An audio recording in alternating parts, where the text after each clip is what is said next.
verify me, please? You want me to tell this again? Yeah. You had asked a question. The first question you asked, The Christiana. first question, what is Yeah. the type of magnification or magnifying lens that we use as an eyepiece in bright field microscope? Was that 10? That was a 10x. That's there in the skill book, Okay. right? I evaluated the skill book, so you can't say, Miss, we don't know. Now you know. You're badly trapped, you know, because I took the skill books.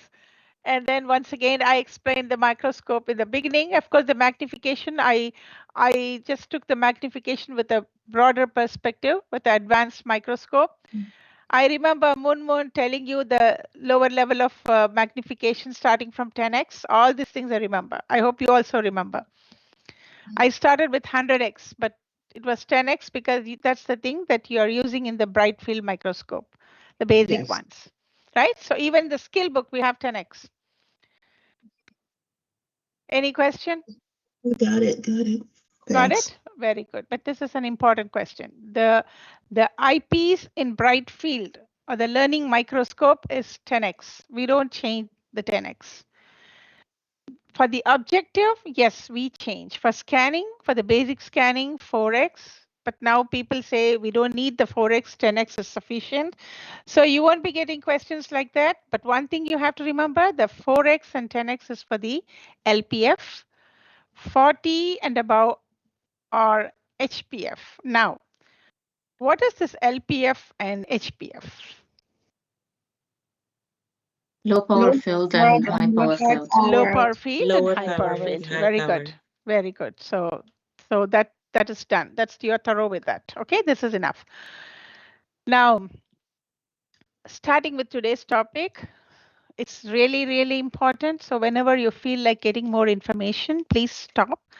And the questions which you may be getting in this test, majority of them will be from the specimen integrity. So pay attention, all of you, okay? Now, even for the ML-POW, this specimen integrity is very important. Now, what do you understand by the term? You're seeing the slide. Is it clear, all of you? Yes, clear. Yeah. Fair. When you go home today, when you're after the class, pick some time, at least 1 hour to go through these slides. As I told you, this is important. So what is the specimen integrity? What do you understand by the term specimen and integrity? Sample. The samples, very good. The samples are what? The sample body example? fluids, Mm-hmm. blood, Very good. Urine, they're all specimen. What do you mean by integrity? You can say any answers. There's no right or wrong. We are all learning. So no problem. Trying to keep the sample from deteriorating. Deteriorating, yes, very good. Coming together. Like proper handling and collection. Proper handling and collection, yes, very good. It means that the sample is okay to run, not analyze. to test, to release the results. Yeah. I would put, so all are like the best terms for the integrity, but I can give you one term that is the quality is the same, that has to be maintained. The quality has to be maintained because why? The reason the quality, if the quality of the specimen from the beginning is correct, it means the quality of the results will be correct or accurate. And this quality is related to the patient because it has to do with their health. So they depend on us. They are the clients for us, right? So we have to maintain the quality as a whole. Okay. And the references for this is given in the Phlebotomy Essentials 7th editions, Jones and Bartlett. I remember having this book. One second. Yeah, Ruth McCall. This is the book.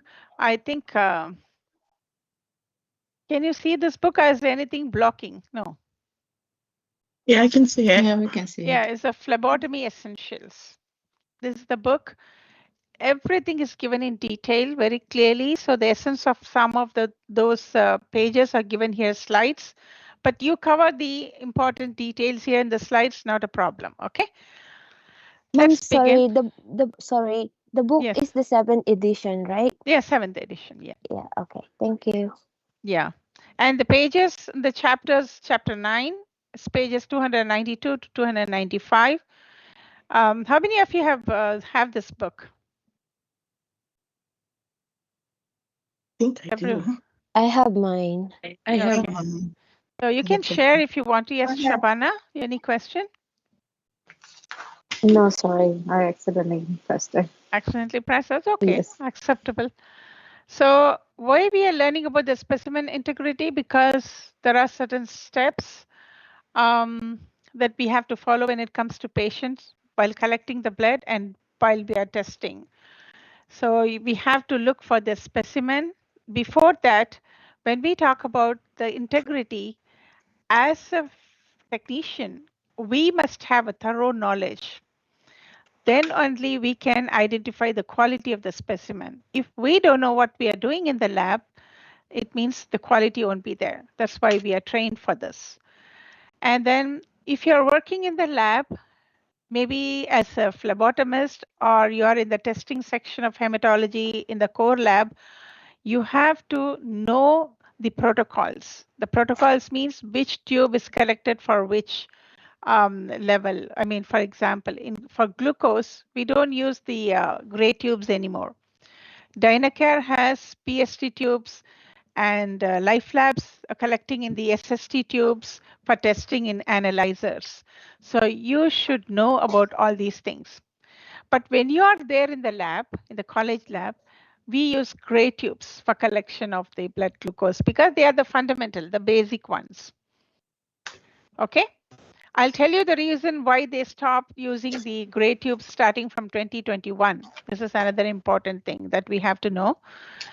The point is, the protocol is wherever you're working, you should know which tubes are correct, which tubes are used. If someone is talking about, for example, you have a friend from Dynacare. If she is telling, you know what, we test the glucose in the green tube, we shouldn't argue with them. We cannot go, if, for example, in Life Labs, they use the SST tubes, the golden color. I cannot simply go and argue with them by telling, you know what, are you collecting in the green? Wow, we collected in the golden. How come? So we are not supposed to talk like that because maybe their protocols are different because they have different machines and our protocol is different because we have different machines. So you have to know. Knowledge is important. That's what here, the protocol.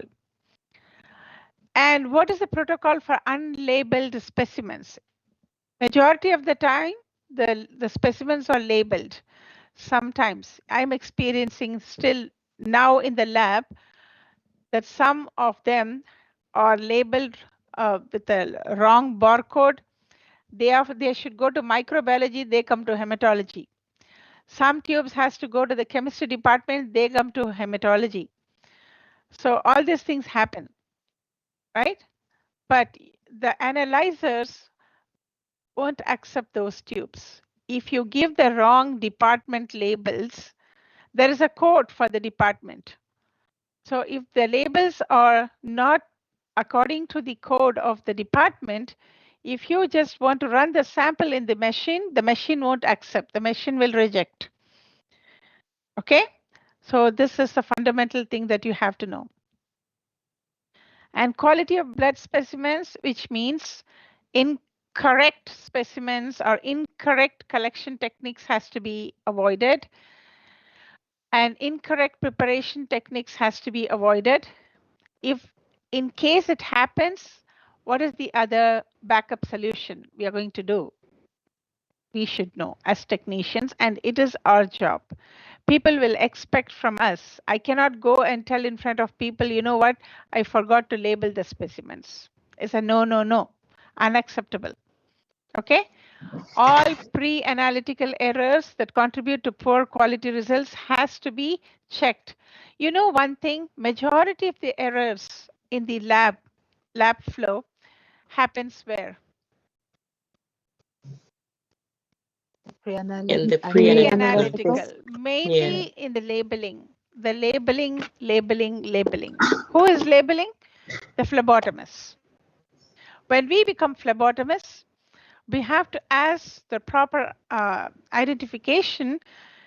And sometimes what happens, the date of birth goes wrong.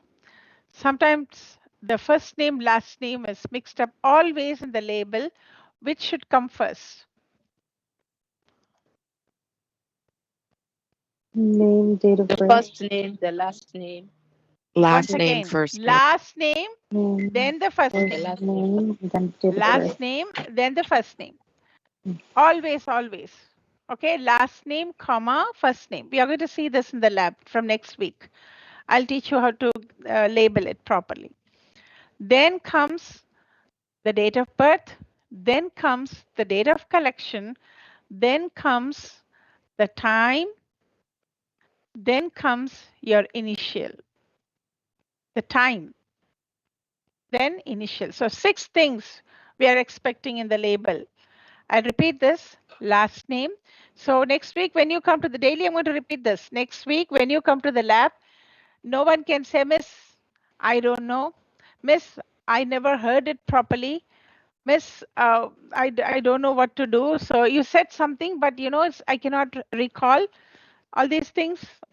I'm not going to hear because on a daily basis, we're going to talk about the labels. The reason is majority of the errors are happening in the pre-analytical workflow, which means mainly a wrong identification of the patient, or not collecting the specimen as per the quality that need to be done.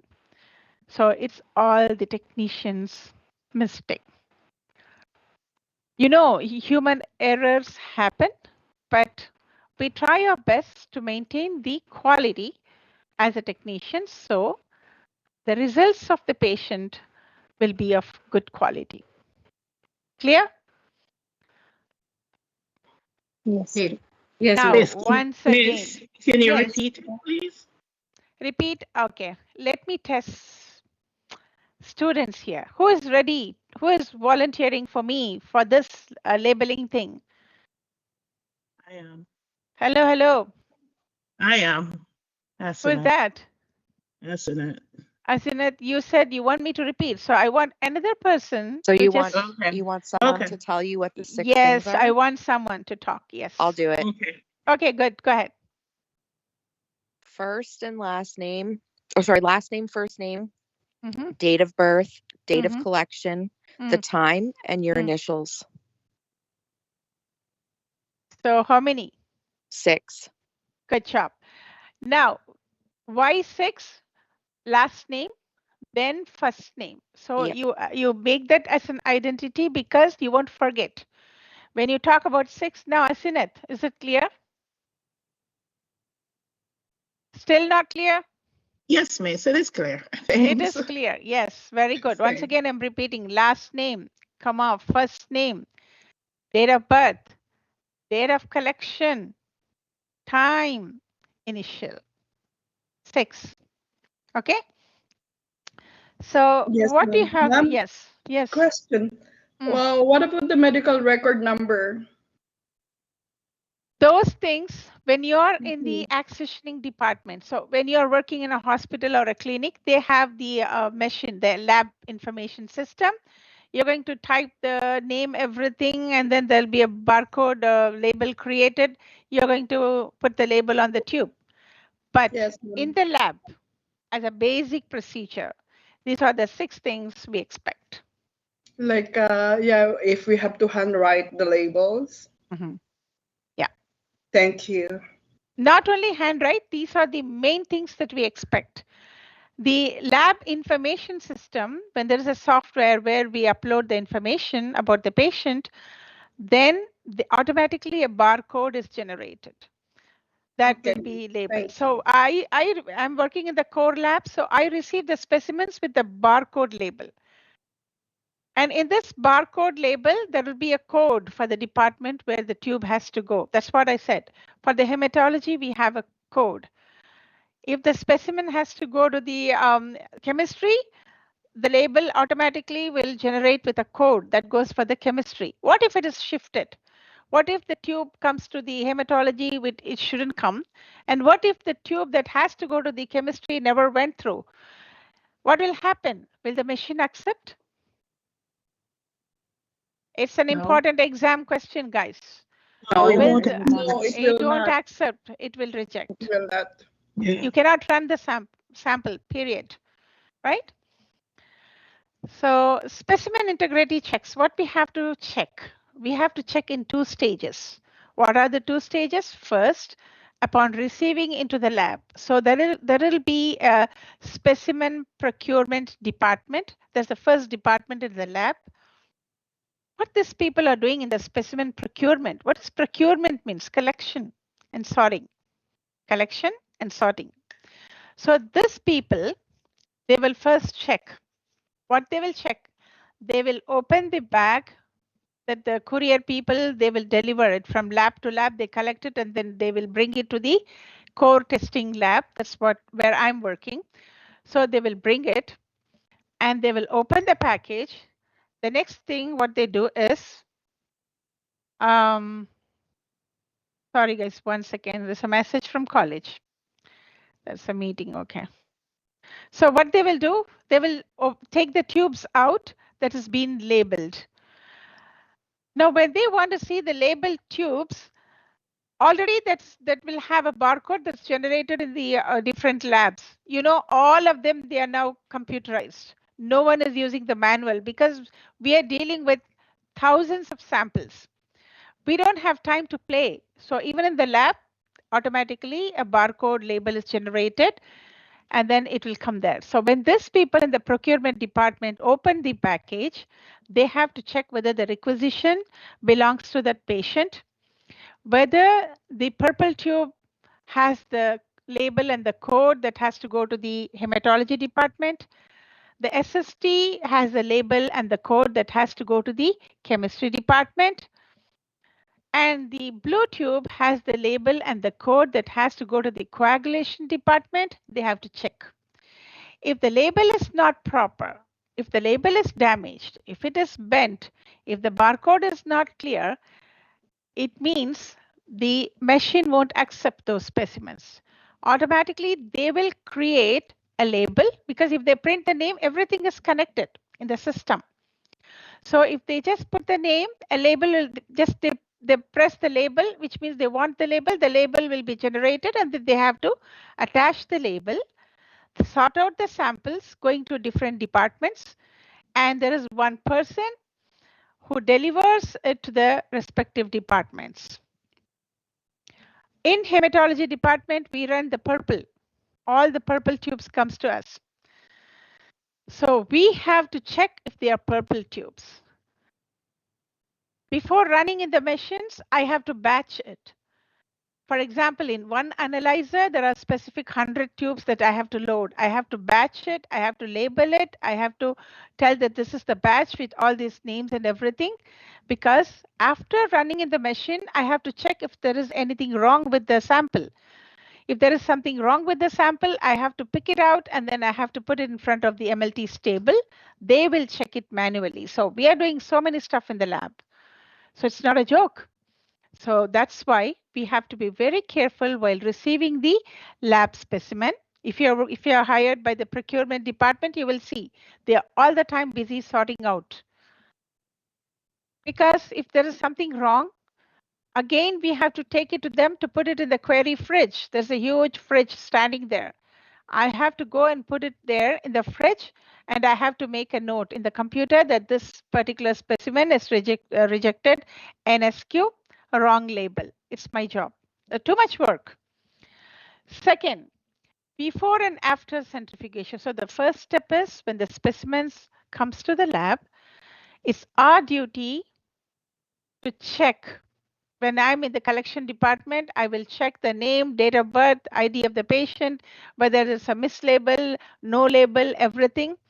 If there is something like I can fix the label, I fix it. If it's mislabeled, I cannot do anything. If the requisition and the patient's tubes have a two different name, what can I do? I can't do anything. I have to simply reject it. Call the lab. Again, it's a duty. The people who are sitting there, they will call the lab from where it came from, and then they will talk to them. Hello, there is something wrong. We cannot test this. We are sending it back. Call the patient, collect it again. But you have to talk to the doctor first. That is, your patient has been sent with a specimen with the wrong label. Please contact the lab. Then you call the lab. You have to tell the patient of this doctor mislabeled. Follow-up procedure should be done. You make a note. So if you're the technician as a phlebotomist, if you have collected the clients or the specimen, for example, if you're working in Dynacare and you have done this mistake, you mislabeled. Do you think you can escape after all these things? Okay, then the next thing they will look, who is the technician who collected the blood? Oh, this is the technician, XYZ has collected the blood. Right away, you'll receive a call. Hello, excuse me, what happened yesterday? Right? What happened yesterday? What do you call, the requisition has a name, which is different than the one that you collected the tubes. What happened? So do you think can we escape? No. Why all these things we have to do? Because to maintain the quality of the specimen. Right? We have to be very specific and very clear about the patient's ID. We cannot give the wrong information, and the wrong information shouldn't misguide or mislead the doctor by doing the wrong diagnosis. And a patient who is healthy shouldn't go to the surgery bed in the hospital, and the patient who has to be performed the surgery shouldn't stay home. You know what I mean? This is that critical. This is that critical, right? So it's very important. Second thing is before and after centrifugation. You may ask what it has to do with the centrifugation. Centrifugation, it's very important procedure. When we collect the blood, not all the blood samples can be run in the analyzer. When it goes to the coagulation department, which is the blue tube, it means they are testing the clotting factors in the blood. If someone is injured, the blood is now coming out and it's not stopping. It means there'll be a loss of blood, a huge loss of blood. We have to prevent the blood loss. For that, they have to test those blood samples. For that, they have to first put it in the centrifugation, in a centrifuge. Then by collecting the plasma, they will test the factors, the blood clotting factors, all chemicals in the blood. This will help them diagnose what it is, and proper medication has to be followed. And this is critical because imagine that type of patient is traveling in a plane and some injury happens and then the blood is not stopping. Then they have to take serious precaution and they are in the air. For those patients, they have to take some medication. That is important. That is why centrifugation is important. Before centrifugation, some tests are valid, and that is important. After centrifugation, proper diagnosis is important. That's why the second step is important. Is it clear? Yes. Too Clear. much information? Let us sort out. First, I'm not going to leave you because this is an important topic. Then you're going to tell me who taught you this. Oh, Miss XYZ taught us. We don't understand all those things. It shouldn't be, right? So you have to be very clear. based on the experience, like I'm talking to you, so it has to be a very clear concept when it comes to the specimen integrity. So the first step of how many stages are there for the specimen integrity check? 2 stages. 2. What is the first one? And receiving the love. Receiving the specimen in the lab, wrong ID of the patient, mislabeling, and all those things. Second, Before and Before after. and after centrifugation. before and after centrifugation. Why? Well, according to the Because example that you gave Hmm. about the clotting factor, Very good. if it is not, if the specimen is not properly centrifuged and tested properly, then you will get the wrong diagnosis for somebody who might likely, bleed to death because they did not find out that he has Very good. issues with Very good. coagulation. That's the best example I give because it's really, really critical. And sometimes we don't even know what type of diseases people are having, what medical conditions they are having, what they are going through. That's the important thing. So as technician, we have to keep everything in mind and we have to be alert all the time, mainly to maintain the quality of the results. Okay, because if we deliver the results, the doctor can progress with diagnosis and then they will get the proper treatment. That's why I'm telling this topic is really, really important.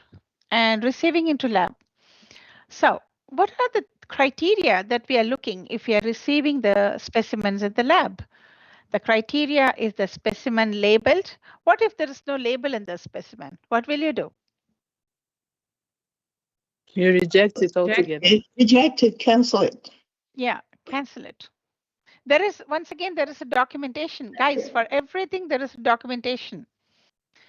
You open the lab, put the name, mislabeled, and send it. And your initial in the sense, when you open the computer, it will be under your name. As a technician, they will train everything for you. So no worries. Is the right label on the, no, but here you have to let the MLT know. MLTs are there to know about these errors because they have to talk to the doctor sometimes. They will talk. Okay. Is the right label in the correct tube? What does it mean? is the right label on the correct tube color, like the actual tube? Color. Yes, correct tube. Is it the hematology tube? Is it the chemistry tube? All those things. For example, I'm giving you one example.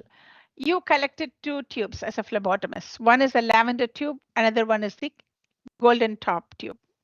Okay. Now, while labeling, you just switched. You were talking to the patient, and then you are so tired on that day. It's the end of the shift. We are all humans. We are not machines. We all know. Sometimes it happens, right? So now, for the golden tube, you put the label for the lavender tube. And for the lavender tube, you put the label for the golden top tube. And now these samples are going to the collection department. What should be done? As a technician, you're sitting there. You're seeing 2 tubes with the different labels. What will you do? Question number 1. Will that be accepted by the machines? No. No. No. As a technician, you're sitting there. What is your role or responsibility? I think first of all, you document it. You like take it out of the, it's not valid for analyzing. Wrong label. Yes. Or wrong barcoded label. You Why? Why? Yes, Amina, go ahead. Yes, when you document it, then you report it to the technician so that they will find the phlebotomist that did the procedure and ask what happened and take care of it. Yeah, you call the lab. Look, I have the mislabeled. It's a mislabel. Why? Because it's the wrong information. One has to go to the complete department, the other one has to complete department. Now another job is you have to sort out and then you have to do the things. So yes, the right label should be on the correct tube. Next. Is the collection or container sample type correct for the test requested? This is another thing. There'll be a tube, there'll be a container. You're collecting the sample, but is this the right one? For the urine, you cannot use a test tube. It should be in a urine container. So all these things you have to check. Is there sufficient volume? This is another question, important question. Why? Because, you know, the tubes have anticoagulant, except the red and the golden. The others should have the anticoagulant to maintain the blood flow. We shouldn't get any clots. That's why anticoagulant. Coagulation means clotting. Anticoagulant means against clotting, a chemical is used for different tubes. For example, blue tube, sodium citrate, and the PSG tubes, heparin, sodium heparin, which is a green color, lavender tubes, EDTA, okay, and the gray tubes, sodium fluoride. So these are anticoagulants. And there is a specific ratio that where you have to collect the blood in this. If the anticoagulant is excess, then the quality of blood will be no good. There is a specific level where you have to collect the blood. So if you have the sodium citrate, the blue tube has a line at the top. It has to be filled up to that to find the clotting factors. And this is a very critical step when it comes to the collection department, the phlebotomy department, mainly the blood collection. Why? If there is even little less than the line, the results won't be accurate because of the anticoagulant and the blood ratio. The tests won't be accurate. So as technicians, after completing the course or while doing the course, you will be repeatedly coming across these anticoagulants. Repeatedly, you'll be doing the blood draw. Repeatedly, you will be just reviewing the information up until you are thorough with this. And we as instructors will evaluate what you're doing, the procedures in the lab, and to make sure that you have a thorough knowledge of all these topics. Why? Because when you go outside the lab, as a phlebotomist, as a technician, you should know how much amount of blood should be collected in a tube. It's that important. Why? If anything is messing up with the volume, then the test results won't be accurate. We're going to see everything in detail. Is the sample is in an expired container? This is another thing that we have to be thorough with. Why expired container is that important? Because when the date of expiry is there, and when you're collecting the blood in that particular expired tube, then the mixing up of the anticoagulant and the blood won't be effective. It won't work properly. And the test results won't be accurate. Not only that, you won't get blood in the tube properly because there's no proper vacuum to suck that thing. So it will be expired. So this is very important. If it is a whole blood specimen that does not require centrifugation, so here once again note this point, this important whole blood specimen does not require centrifugation. What does it mean? If you get a question, is there any blood sample that does not require centrifugation? What should be your answer? Yes. Yes. Which blood tube? I'm asking you. The lavender. Lavender. That's the whole blood specimen is the lavender, which means we don't centrifuge. Why? We don't want to see anything in the plasma. We want to see as a whole blood, the packed red blood cell volume, mainly the packed red blood cell volume, blood grouping, hemoglobin. Once again, I'm repeat, when it comes to the whole blood, 4 things we are checking in the whole blood. ESR is the erythrocyte sedimentation rate, which means The RBCs has to settle down. If there is an inflammation in the body, it will be coming faster. It will be settling faster. This is a test. It's a non-specific test to see if the blood has some condition of disease, ESR. Number 2, hemoglobin. To check the hemoglobin in the RBC, we don't have to do the centrifugation. And C, blood grouping. Blood grouping, we don't have to separate the plasma. And the next one, the packed red cell volume, we have to know.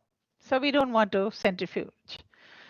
For these 4 things, 4 tests, we don't centrifuge or we don't do the centrifugation for the whole blood specimen, which is the lavender tube. Whenever you come across the word whole blood specimen, it means no centrifugation, period. And to which department this will go? Hematology. Hematology, because it's completely, hema means blood, complete things about blood. Blood. No, you may ask a question. You're not going to ask question. I'm going to ask question and give the answers on your behalf. You may ask a question, Miss, we are collecting blood even in the other tubes. What is so special about the lavender tube? You don't get a question like this?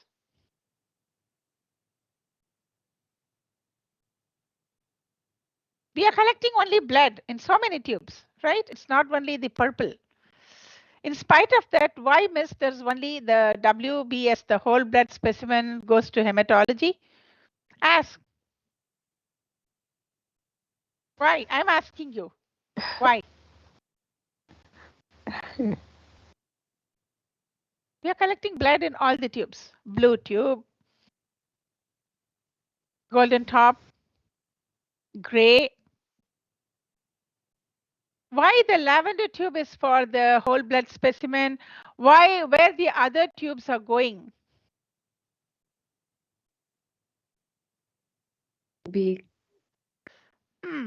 Yes. Well, I think because all the Because of the anticoagulant. Anticoagulant. The anticoagulant that is used in the EDTA tube that goes to the hematology will preserve the RBCs. Yeah. So the test can be done for all these 4 things. Whereas the What about the what about the CBC? CBC is a complete blood count. That's the whole blood. That's the CBC. The whole blood specimen is a CBC, complete blood count. So my question is, you said there is 4 tests that Yes. Does not need to be centrifuge for those No 4 tests. centrifugation. For CBC, no centrifugation. Okay. That is a CBC. CBC, Okay. complete blood count, which is the whole blood specimen. We don't centrifuge. Clear? Okay. Okay. What about the other blood? I'm asking about the blood. Of course, we are collecting blood. So once someone said it's the anticoagulant that makes a difference. Yes, of course, the EDTA. What about the other blood tubes? Of course, there is blood in that. Why we are centrifuging? to separate the components of the blood. To separate the components of the blood, depending upon what we are going to test. For example, if we take the golden top tube, the golden top tube goes to chemistry. Why? Miss, we don't know. Why are you asking these questions? We don't know. They just send it to the chemistry department and that's it, right? To test the electrolytes. Good job. To test the electrolytes. So when that tube comes to hematology, our machines don't test the electrolytes. Now, what are the electrolytes? All the chemical compounds, the minerals that's present in the serum. Our plasma has to be tested. So certain tubes has to go to the chemistry department. Some analyzers test the electrolytes in the serum tube. That's a golden yellow tube. Some analyzers, they test the electrolytes in the light green tube, depending on the machine. So we have SST and PST. SST serum separation tube. We have to separate serum, and then that will be tested. So we have to do centrifuge. PST tube, plasma separation tube, we have to separate the plasma. Then using that plasma, the electrolytes or whatever has been asked by the doctor will be tested. Where can you see the information for all these blood samples to be drawn? The requisition. The requisition, very good. So who is authorized to give the requisition? The physician. Doctor. Physician, Doctor, midwife, midwife. midwife. Dentist. Yeah, dentist. So all these things you know, right? Okay. So is this things clear? Because each and every step I'm explaining, because these are very important. And repeatedly, we're going to revive this one because you have to record these things in mind. So when you go out as a technician, you should be thorough with these concepts. You shouldn't be confused because we are dealing with the real patients, real blood, and the patient's results depend on the lab. Okay? Now, what are the criteria when you receive the specimen into the lab? First thing, are they labeling? Is the right label on the correct tube? Is the container the correct one? Is there sufficient volume? Is it expired? Are we looking for centrifugation or non-centrifugation? These are the important things. Clear? Clear. And as a Yes. technician, as a technician, one thing you have to do, you do the inventory, which means the new samples are coming. You check the dates, date of expiry in the tubes, for example. We are going to do this. How will you load this samples? How will you load the inventory samples that's coming to the lab? You have to load the new samples, the new packages at the back, and the old ones, the opened ones should be in the front. That's how we deal with. And there is a log book or there is a log where we check the expiry date, lot number, the number of tubes. So everything is recorded. Everything is documented. So as a technician, guys, document, document, document, document. That's it. Now, before and after centrifugation, we talked about it. Is the sample spun? So, for example, if you're receiving samples in the lab, when it goes to SST, you have to check whether this has been spun. So now, once when the centrifugation is done, as a technician, what will we do? We're going to do this starting from next week or after that. What is this procedure that you do after the centrifugation? What is it called? Separation or aliquoting. There is a term, a technical term for that. That's called aliquoting. We're going to learn. Is there fibrin strands in the serum portion of tube? What do you mean by fibrin strands? What is fibrin? Clotted blood.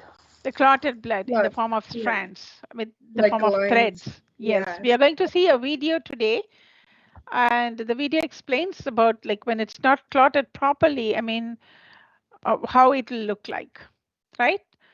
That you have to see. And did the gel migrate properly? For example, mainly the SST tube, there is a gel. This is a clot activator gel, which means in the serum tube, you have to let the sample stand for how many minutes? The red top, minutes. 60 for the red top. 60 for the red top, Amina, 30. and then 30 And for 30 for red the top. blue, SST. Red top. yellow tube, golden yellow top. tube, yeah. The yellow tube. The standard is 30 minutes 30 for minutes. 30 minutes for the gold. SST, red tube 60 minutes. The 60 reason minutes. is SST tube has a clot activator gel, something to bring the clot quickly in 30 minutes. But the red tube, have you seen the red tube? Can you recall? Does it have something inside or no? No. No. No. It means the red tube tube itself is made or sometimes it's sprayed. If it is a glass tube, Plastic it or means glass. glass helps in the clot formation naturally, silica. But if it is not, there will be something like a spray inside that automatically or slowly the clot will be formed. But for SST, there is a gel.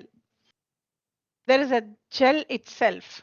So we will be learning all the names. I'm not going to load you with the information today itself. Slowly, when we start using the tubes, you will be knowing the anticoagulants, the gels, the importance, but this is the basic step. We're going step by step, right? So we don't want to be loaded with more heavy on the top. So has the gel mixed up? Has it migrated? So all these things we're going to see. Is the serum or plasma portion hemolyzed? This is another important thing. When you don't use the phlebotomy technique properly, then you can see the pink color at the top of the blood, which means slowly the serum or plasma will separate and then it will be pink in color. It won't be the yellowish color, right? Why? We have ruptured the RBC for sure. That's why it's pink. If it is more dark yellow in color, it means it's icteric. We call this icteric, ICTERIC, which means the bilirubin has something to do with it. There may be, the liver may be infected, or the liver is not functioning properly, or there is some disease in the RBC, the red blood cells, some sort of anemia or something where the RBCs are ruptured, and then it's becoming yellow in color. Okay? And lipemic. What is this lipemic? Lipemic has to do with the root word lipid, which is a fat. If there's more fat in the blood due to some disease condition or because of the food habits we have, it will be like a whitish or a light yellow, thick color at the top of the blood. Milky, ma'am. Like a milky, right? And it's be very thick. So what we have to do, we have to run the, first you have to ultracentrifuge, remove that, and then you have to have a clear plasma or a serum, because that's how it is. So once again, we are going to see that. What will we do if this is a condition? What will we do if that is a condition? Everything you're going to see. Is the serum or plasma pale? What's the reason for pale? It's diluted. Diluted. Very good. What are the reasons, or what could be the reasons for dilution?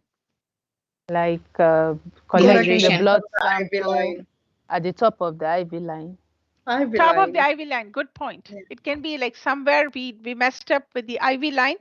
So the saline or the glucose, whatever has been, or the medication that's been injected or introduced into the patient's arm now is coming as a, in the form of a blood tube, like in the form of a serum tube or plasma tube.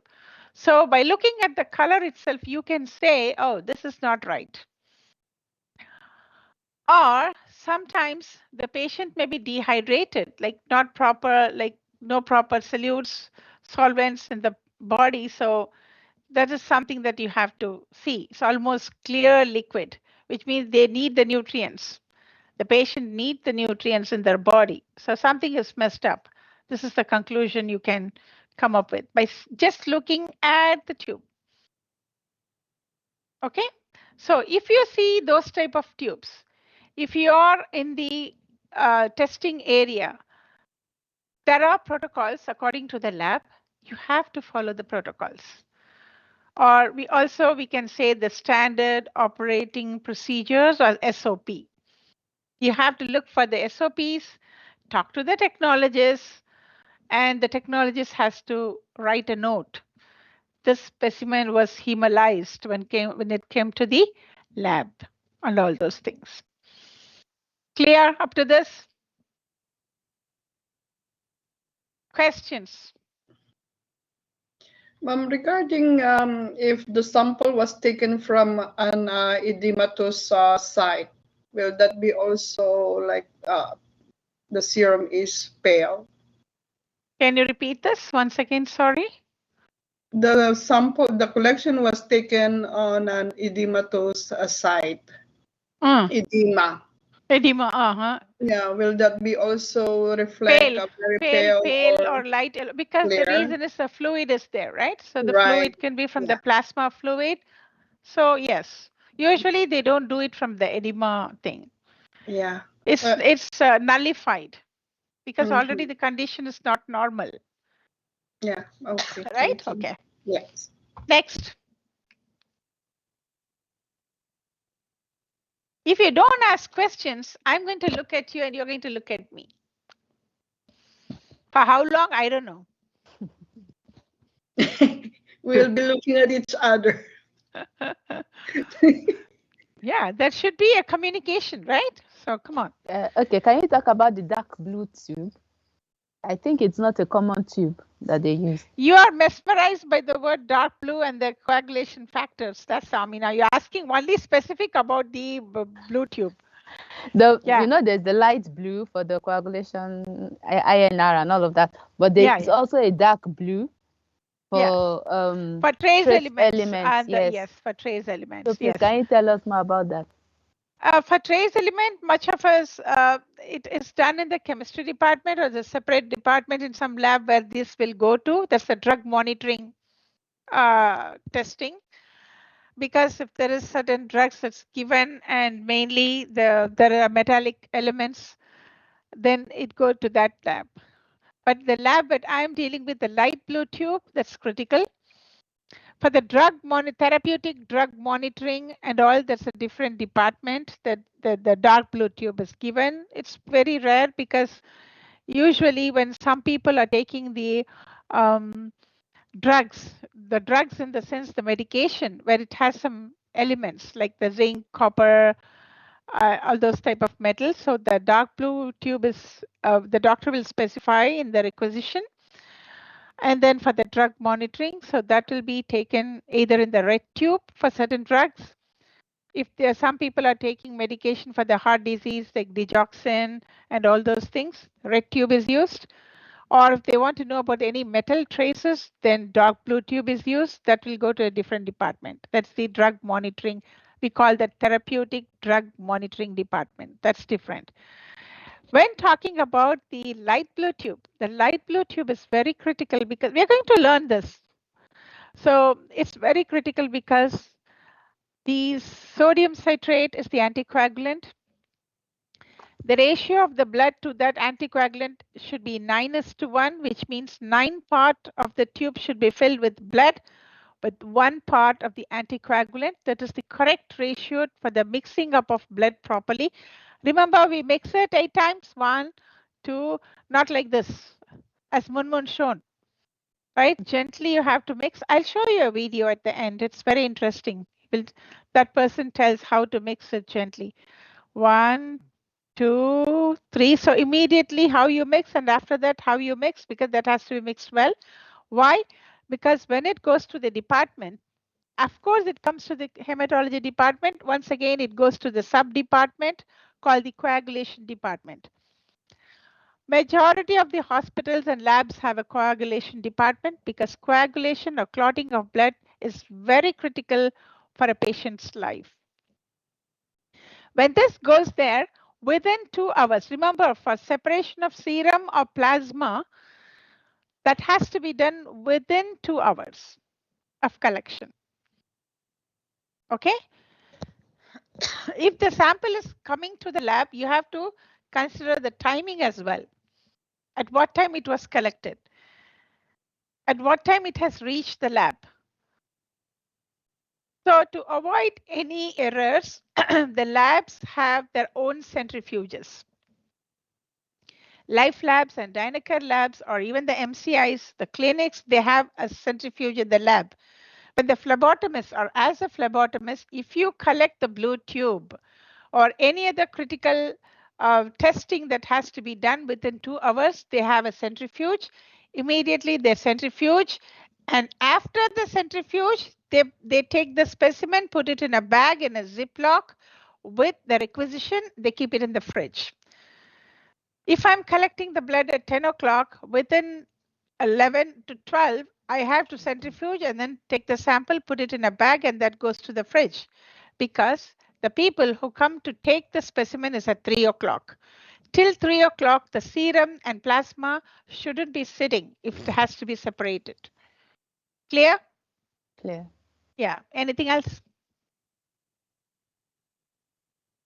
Why? Because in that light blue tube, there are 13 factors that are involved with the blood clotting. You will learn that in hematology. So the 13 factors has to be tested and the results has to be released. So based on the factors, what is missing, what is working extra, these things the doctors will just figure it out and then they will diagnose the patient, and then the patient should have something like to take when there's a case of injury, because the blood has to clot within the specific period of time. Otherwise, the patient may lose like his life. Like, it's very critical. So anything about the light blue tube? So Amina brought the history of the light blue tube. Okay, next. But keep in mind, Amina, whenever a light blue question comes, it's you who are going to answer. Okay, next person. Next person. Any questions so far? Because we have to learn a lot about the specimen integrity. Also from the exam point of view, we are going to talk. Can we proceed further? Yes, ma'am. Alexia, are you okay? And now I'm going to read the name. Alexia, Azinet, Christiana, Chris, Zarina Mine, Eveline, Huda, Joanna, Kara, Louis. Are you guys okay? Yes, all good. Maris, Rugiato, Shabana, Verna, Yinghong, Yusra, Zenaida, no questions? Ma'am, I'm sorry, I have just a follow-up question regards the tubes of the Okay. SST tube and the red tube. How it's like how many minutes to stand before the spinning to separate the serum for that tubes, the SST tube and the red tube? SST tube, 30 minutes. 30 minutes. Red tube is 60 minutes. Okay. Thank you, ma'am. And there is one tube.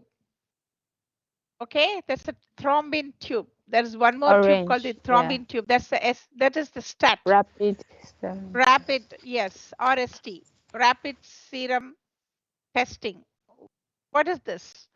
This is nothing when there is an emergency situation. For example, people who are admitted in the hospital due to some accidents or something, if the doctor wants to see something immediately in the serum, then they don't have time to wait for 30 minutes or 60 minutes.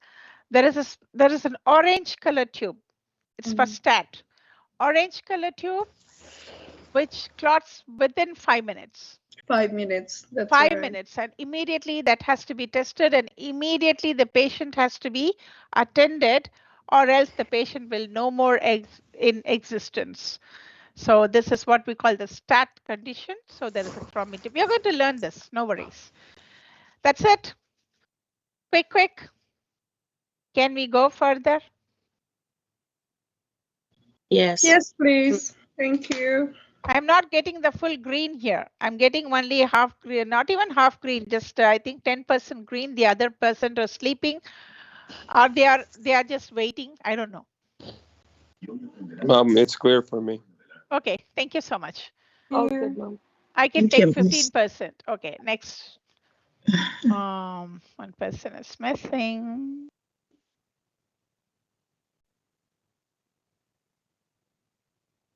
Okay, next is specimen integrity. Checking upon receiving it to the lab. Again, it's like a more detail. Unlabeled specimens samples can arrive in the accessioning department. What is this accessioning department? Is the procurement department where they give the what do you call? They check the barcodes and everything. And if there is an unlabel, which means no label at all, or have an incomplete label, I mean it doesn't have it's missing date of birth, it's missing the last name, or missing the first name. So this is called the incomplete label, or there is no time, no date of collection, so all these things. Sometimes labels come alongside the sample. This is another important thing. Some people, they just don't put the label on the tube, which is important. It has to be on the tube. they just keep in the bag where you have the, the specimen collection bag, the biohazard bag. They just keep the label inside, the tubes inside, and the requisition on the side of the pouch. But where the label should be? The label should be on the tube. On the tube. On the tube. Important. What will happen if this is done? If this is done, they will keep it. They'll call the doctor who just ordered the specimen or the nurse who has collected. They are the people who are in charge in the hospital, and then they will tell them, okay, can you label them? And there is a form where they have to sign. We call the waiver form, which means if anything is wrong with the results, we are not responsible. Okay? Okay. Yes. So that's why we have to make sure we put it on the label. This error can occur during a routine collection. Yes. How is can you explain to me how is the doctor gonna label it if it's not already on the tube? Like how is he gonna? Well, he knows what he ordered based on the requisition of the patient. Okay. Okay. So he is responsible. He is in charge of that, or the nurse in the hospital is in charge. Okay. We don't have to take the blame if someone makes a mistake. Come on, Azinet. Yeah, got it. Be a professional technician. I got it. Right? We can't take the blame if others make a mistake and then we have to stand there in a position. I don't know, I ran the sample. I don't know what happened. It's the doctor who ordered. So you come and do that because it's not on the tube. It's not our responsibility. Hello, we are here to do the job. It doesn't mean we don't want troubles. Right? So this error can occur during a routine. So when will this error happen? This error happens in the when we are collecting the as a phlebotomist, as a nurse, a physician, whoever. Sometimes the doctors also collect depending on the situation. So only those situations we call the people to do that. There is no excuse for not labeling the specimen. See, clearly in bold letters, it says there's no excuse. Labeling should be done properly according to the procedure, according to the lab policy. It's nothing like no excuse. And mainly the patient is that's why while practicing, how we practice, we tell the patient, we put the cotton, we take the needle out, we dispose in the shops, and we tell the patient to press the cotton, right? Yes. Do we remember this procedure? Yes, please. Yes. Why we do that? Because meanwhile, you take the tube, you label it and write the patient's information because the patient is in front of you. So this is an important step. So here they are telling there is no excuse for not labeling the specimen while still in the presence of a patient. So you don't let the patient go until everything is complete. That's what it means. Is this considered a labeled specimen? Nope. Nope. No. This is what they're talking about. If they see this, they will call whoever has done this job. They'll make them sign and then they will tell them, can you put this label properly and go? That's the thing. And troubleshooting. If the sample is easy to recollect. So this is another thing. What is troubleshooting? Where there is a trouble that we are looking for. If the procedure is coming in the form of a non-invasive collection, which means we are not penetrating anything in the body of a patient, then we can simply cancel this one and say, okay, send another sample to the doctor and explain why you're coming up to that conclusion. It can be urine or some blood collections where like you change it into a small micro retainer in the capillary puncture and all those things. But if the sample is invasive, which means not easy to collect, not easy to collect is the body fluids. Certain body fluids are very hard to collect. Example, there's the fluid from the spinal cord. That is the cerebrospinal fluid. We have the CSF here as an example. Can you see the CSF? Yes. Tissue from OR. So anything from the tissue that is collected. It's not easy. You have to call the patient. You have to give the particular thing to actually to make them insensitive, and then you have to scrape the tissue. This is to test for the carcinogenic activity of the tissue for the cancer cells, or the cord blood specimen. This is the cord, in the sense it can be an umbilical cord or anything related to the blood sample that is hard to collect. So for these things, call the physician and tell them to label. You know what you did? You know, you can identify which one is which one. Can you please label, please? And then do the form. Okay, document it, because whatever the result is, it's your responsibility. That's what it means. The bottom line is labeling is important. That's it. Okay. Correct label on a tube. Can you see this label? It says, where will this label go? Can anyone tell? To which department? Chemistry. Hematology. Hematology, because it clearly says lavender. It clearly says CBC and differential. Differential is to see the WBC, and CBC, the total blood count, that's the whole blood. Both in and outpatient tubes are labeled using generated labels from the lab information system. We all know that. These labels are barcoded. Can you see the barcode?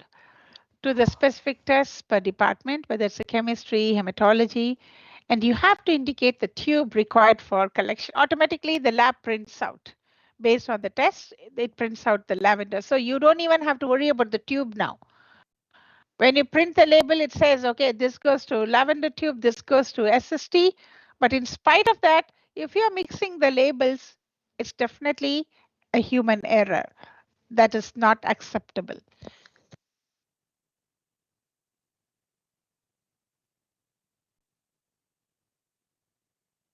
Ensure the label is put on the correct tube. It may not be noticed while accessioning the specimen into the lab, but it will not run on the analyzer with the incorrect label. This is very important. Now look at this slide for 1 to 2 minutes. I'm leaving this in front of you. The reason is, based on this, you will get questions. Can the analyzer, yes? Yes, ma'am. Can you enlarge the image, please? It's blurry for me. Me too, so small. Yes. I can't see it properly. Thank you. Oh yeah, now I can see lavender. Thank you, Mom. Can see Thank now. you.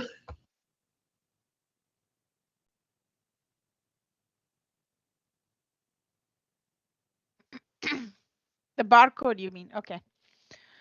Now the correct container, no, based on that, you will get questions. Can this label be attached to the, can you just now tell me, can you fix this lavender label to a chemistry department tube? That's incorrect labeling. Incorrect. Why? It says the analyzer will not accept. I'm experiencing this. I mean, not most of the time, but yes, sometimes we get the samples that come from different department.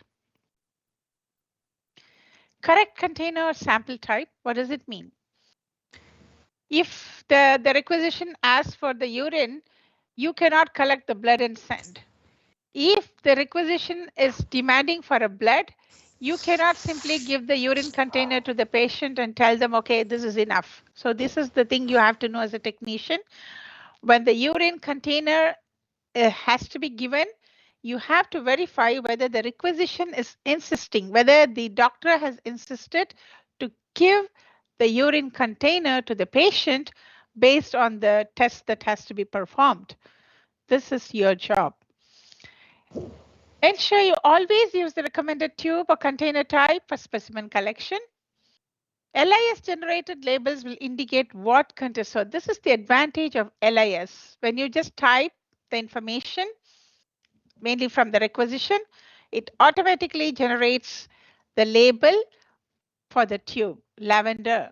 If it gives you 2L, it means 1 lavender for the blood glucose, HbA1c goes to chemistry department. So it will give you 2, which means 2 lavender labels, 1 CBC and 1 for HbA1c. So now when you check the requisition, when it's for the glucose patients, which is the sugar patients, then definitely you'll take 2 lavender tubes. Now, who is directing you? The LIS, the lab information system, is helping you. How many tubes you have to take? It's printing the labels automatically for you. Chemistry, now you know, oh, now you check, it's for electrolytes, so that's why it's giving chemistry. 2 lavender labels, why? 1 for the chemistry department for the glucose level, and 1 for the CBC. So these things, and immediately you will also check, you'll be alert. Okay, how many, oh, there's this many labels, so I have to collect these many tubes. If in doubt, check the specimen collection and handling guidelines. So this is where you're going to work. For example, if you're working in the Dynacare, you have to check the procedure protocols for the Dynacare lab. You ask your friends, your colleagues, or supervisors or managers. If you're working in the life labs, ask them, is this the correct procedure? What should be done? All those things. And the life labs test information directory is given here. But if you want, you can just open like when you're not in the class, because I tried to open yesterday, it wasn't opening. So you also can try. This is nothing but which test goes in which tube. That's the thing. Does the specimen require a sterile container? You have to check, mainly for the urine. Is the blood in the correct tube? If they ask for the coagulation factors, which tube?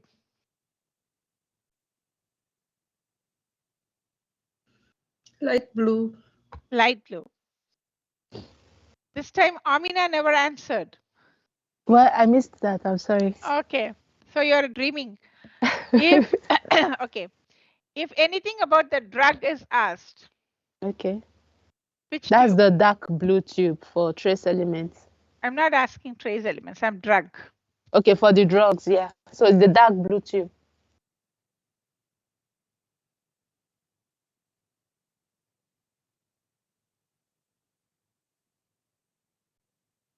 You said trace elements, dark blue, and then drug You specific. said that for the drugs to know some specific drugs in the system or something, you said that they can also use the dark blue tube. Yeah, they can also, which means there is one sitting there. Okay. For drugs, that should also be a chemistry thing. Then for the chemistry should be the heparin. Heparin means tube. I mentioned the drug name, digoxin. Okay, I didn't hear the drug. Mention it again, please. What's the name of the drug? Digoxin. It's Digoxin. yellow. Red. Digoxin, Yellow. yeah. It's a grave. Hydroxin. What drug is It's that? a cardiac medication. Yeah, cardiac medication.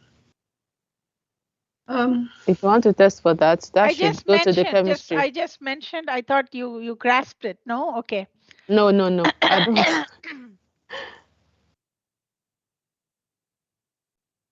Okay, CBC or differential. Okay. Which tube? That's the lavender. Lavender. Electrolytes. The chemistry heparin.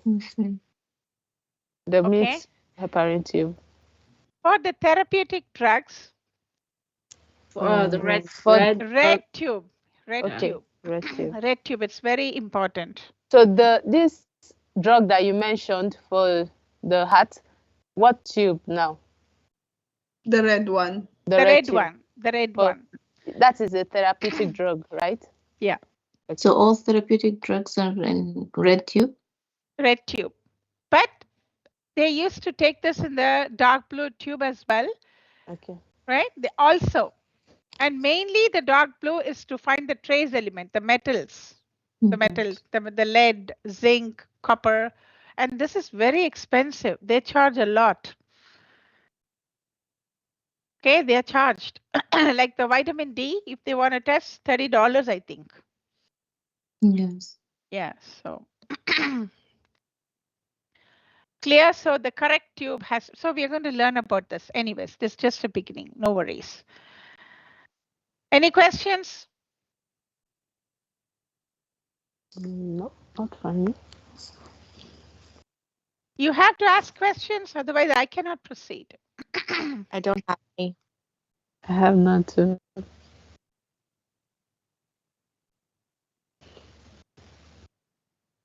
Let me ask questions.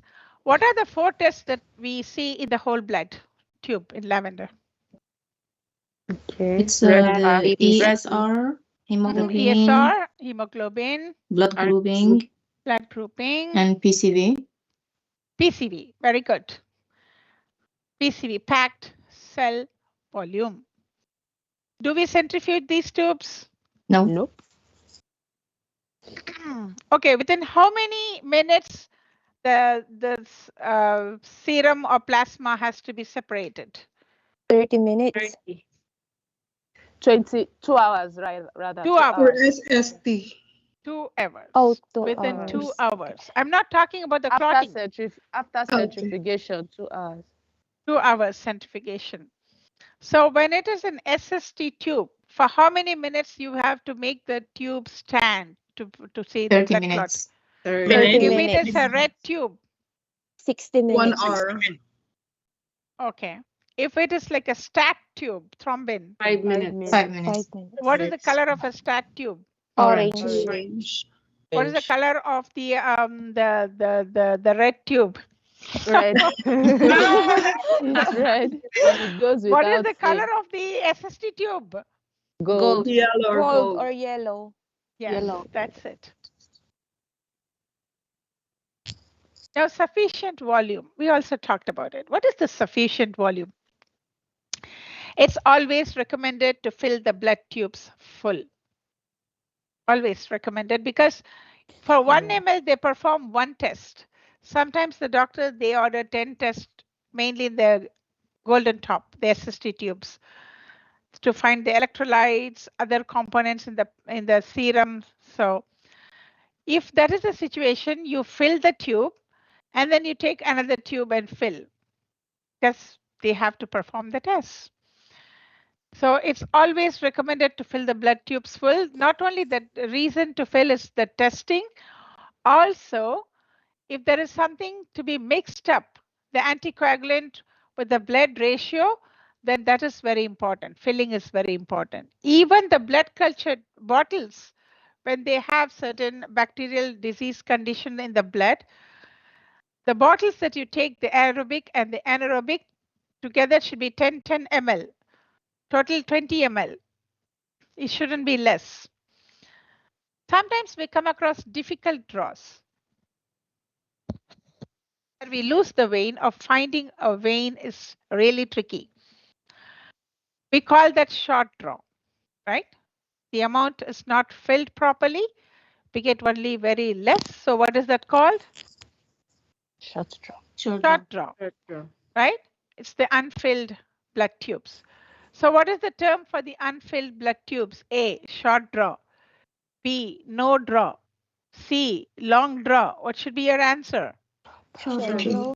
Short draw. Short draw plasma tubes, or short draw plasma tubes, SST or red top. What is this plasma? Are they plasma tubes? SST or red top? No. SST. So serum. Serum tubes. Yeah. Serum. Short draw for the plasma tubes or the serum tubes are typically fine to use. But proper anticoagulant to blood ratio is important for all the plasma tubes. What they mean to say, here the sentence has been mixed up. Exactly. The problem is with the plasma tubes when it is a short draw, because there is no proper mixing of the anticoagulant and the blood. But when it comes to the SST or red top, it's an exception. because there's no anticoagulant inside. Depending on the test, you can collect it. If So there are they four want, sorry to cut you in, like, yeah. This, I wanted to, when you said that the SST tubes, the additives in it doesn't No, matter. that is only it's my apology. It's only the blood clotting factor is there. A blood clotting gel is there. That won't affect that much. But Okay. the red tube doesn't have the anticoagulant at all. But the plasma tube has the additive, which is the anticoagulant. That will affect the test result. That's what it means. Okay. Keep this in mind because it makes sense. Those two tubes, SST or red tubes, depending on the test you collect, because the red tube I have collected for the peel health for the viral infections. And remember, to test the viral infections, blood should be collected in the red top tube, not the SST.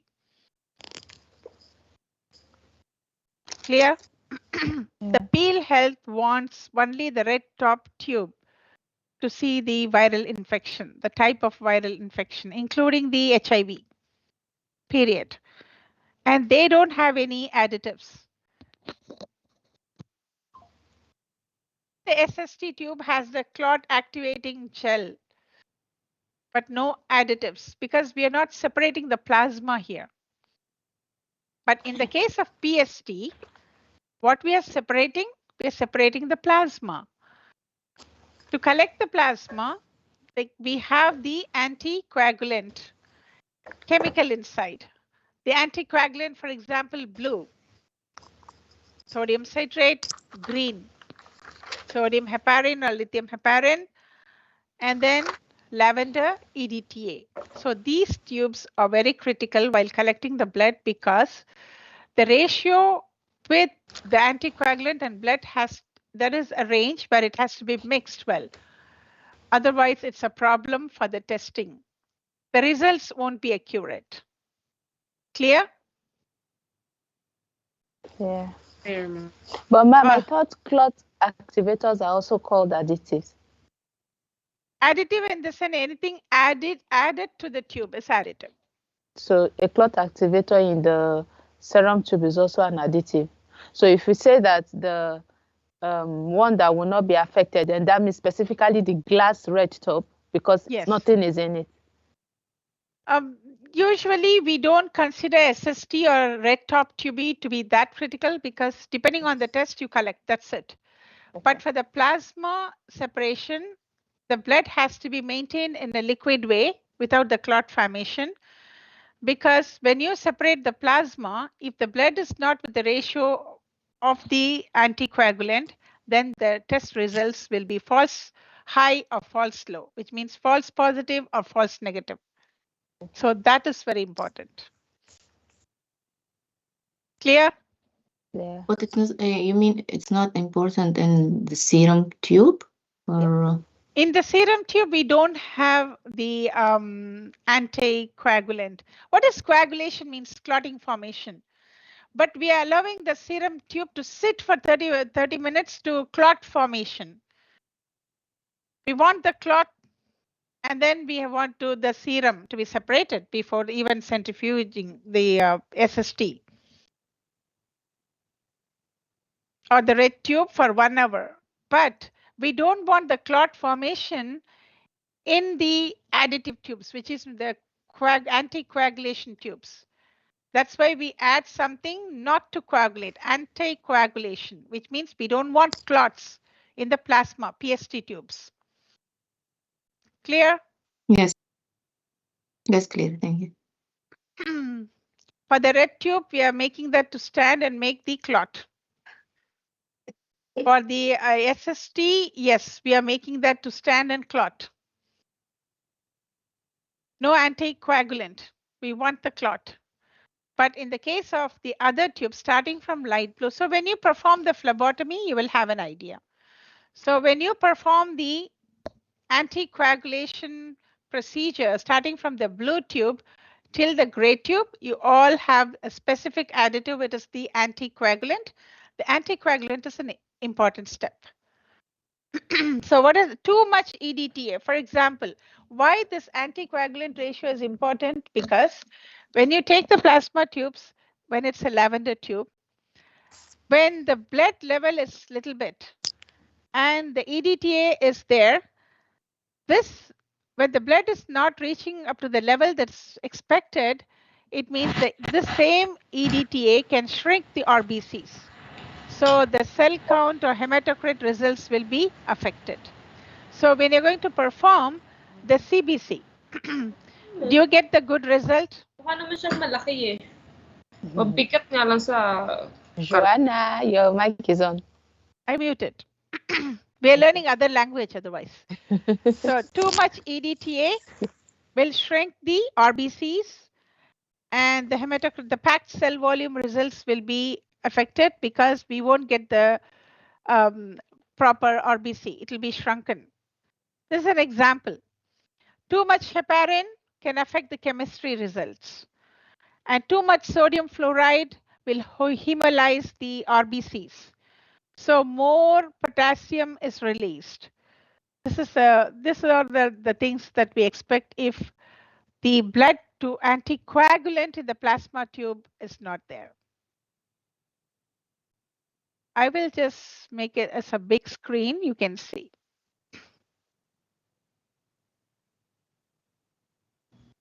Thank you. Thank you, ma'am. You're most welcome.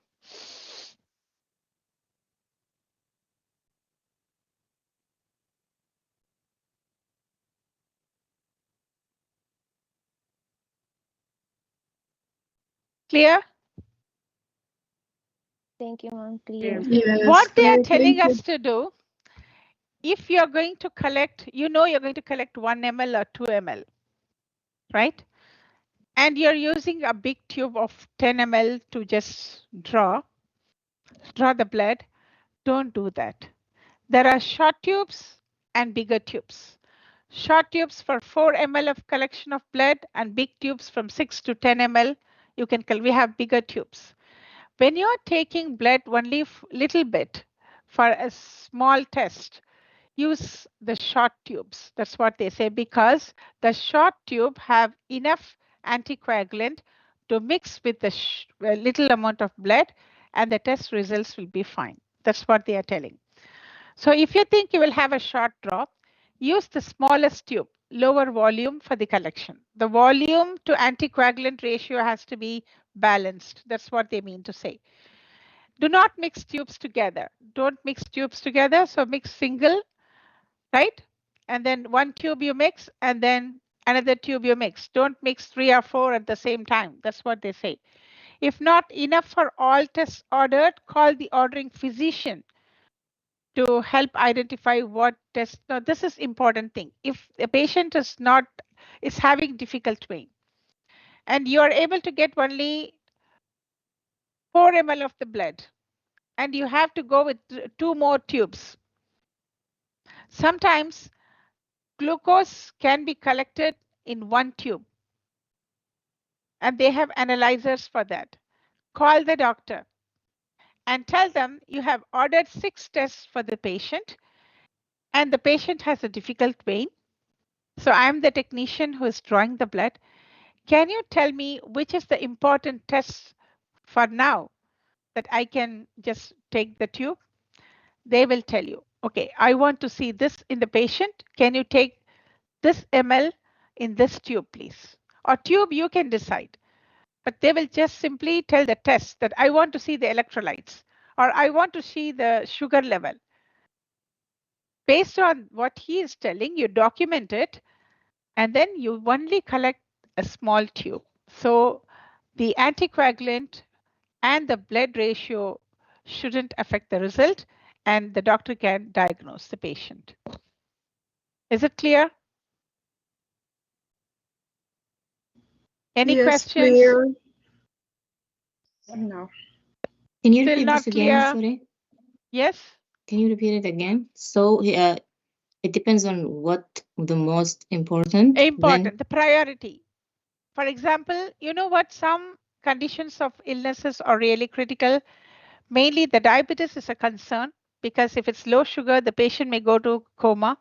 If it's high sugar, it damages the kidney and the veins. I'm sorry, the nerves. So this is considered really important. So the doctors always, they specify to go for the glucose test first. So if the patient has a difficult vein, call the doctor. If you cannot take the blood, inform your technologist. Either the technologist will call or you have to call. Usually they tell us to call. You call the doctor's office, the patient has a difficult vein, the draw is very difficult. I got only just 4 ml of blood. So which test can be like prioritized? What do you expect? That's what you can ask. Even before collecting the 4 ml or whatever amount, you just ask the doctor and then you can draw the blood based on what he suggests. Yes, Kara?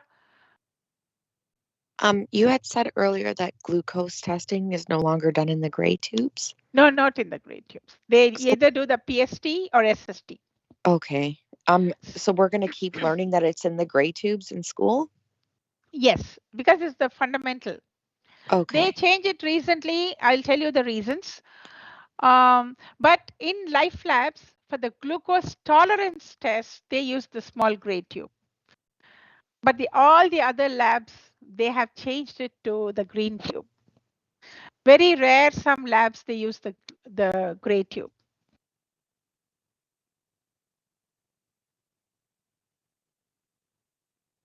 Is this explanation enough?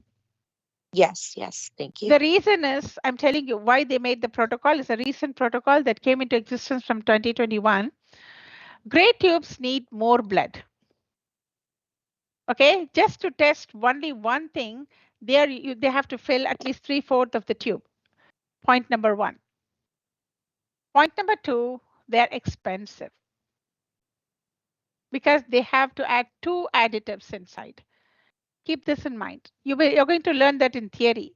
They will add sodium fluoride and potassium oxalate. Why? They have to keep uh, the blood intact without undergoing a procedure called glycolysis, destruction of glucose. So it's hard for them to maintain. It's mainly the cost. If they get an analyzer where by using the SST they can find out the glucose level, or if they are getting an analyzer where they can use the green tube to get the glucose result, why gray tube? That's their question. Clear? Yes. Yes, ma'am. Yeah, they made the survey, they announced, and from 2021, majority of the labs, they started stopping the gray tube. Gray tubes are expensive, and for one test, we have to fill 3/4 of the blood, which is a waste. That's the reason. So, any questions? I have another question, ma'am. Yeah. Regarding the coagulants, not anticoagulants, are we using anything in the lab? Are Have you you? using anything, any coagulants used in the lab? You have the light blue tube with an anticoagulant inside. When you see, there is a liquid. It's no, ma'am. It's not anticoagulant. It's only coagulants. What is coagulant? Coagulants are used to usually Clot it's the used blood. to Clotting. When to you take prevent the any SST, clotting. when you take the SST tube, there is a gel at the bottom. Okay, and they're still considered additive? Additive means it's a word, it's a common word where Yes, something is added inside the tube. exactly. So Yeah. the additive here is the gel. Okay. But Okay, thank you. the additive as an anticoagulant is a big concern. Why? Okay, Because of yeah. the mixing of the RBC and the anticoagulant is very specific, right? Mhm. Yes. And anything wrong with that, for example, if there's more additive, very less blood, the mixing, Mhm. when it is done, some additives can damage the RBCs. Right. So the hemolyzed RBCs, which is destroyed RBCs, will give the pink color plasma. And in this condition, the potassium levels, for example, if I want to test a potassium level in the blood, generally, individually potassium plays an important role in the cell metabolism. It means it's an electrolyte. When I want to test something like that, and if I'm doing something like, uh, for example, if I'm just using the proportion of the additive and the blood, which is not proper, it's a false elevation of potassium. So when the doctor see the results, he is going to give a medication for them, which they don't want it. That's right. So Because of the there are hemolysis. chances of false elevation of the results, or negative or positive, false positive, false negative. That's why generally for additive means that anything that is causing trouble, we take into consideration. Okay, thank you. Clear? Clear. Clear? Clear. Questions?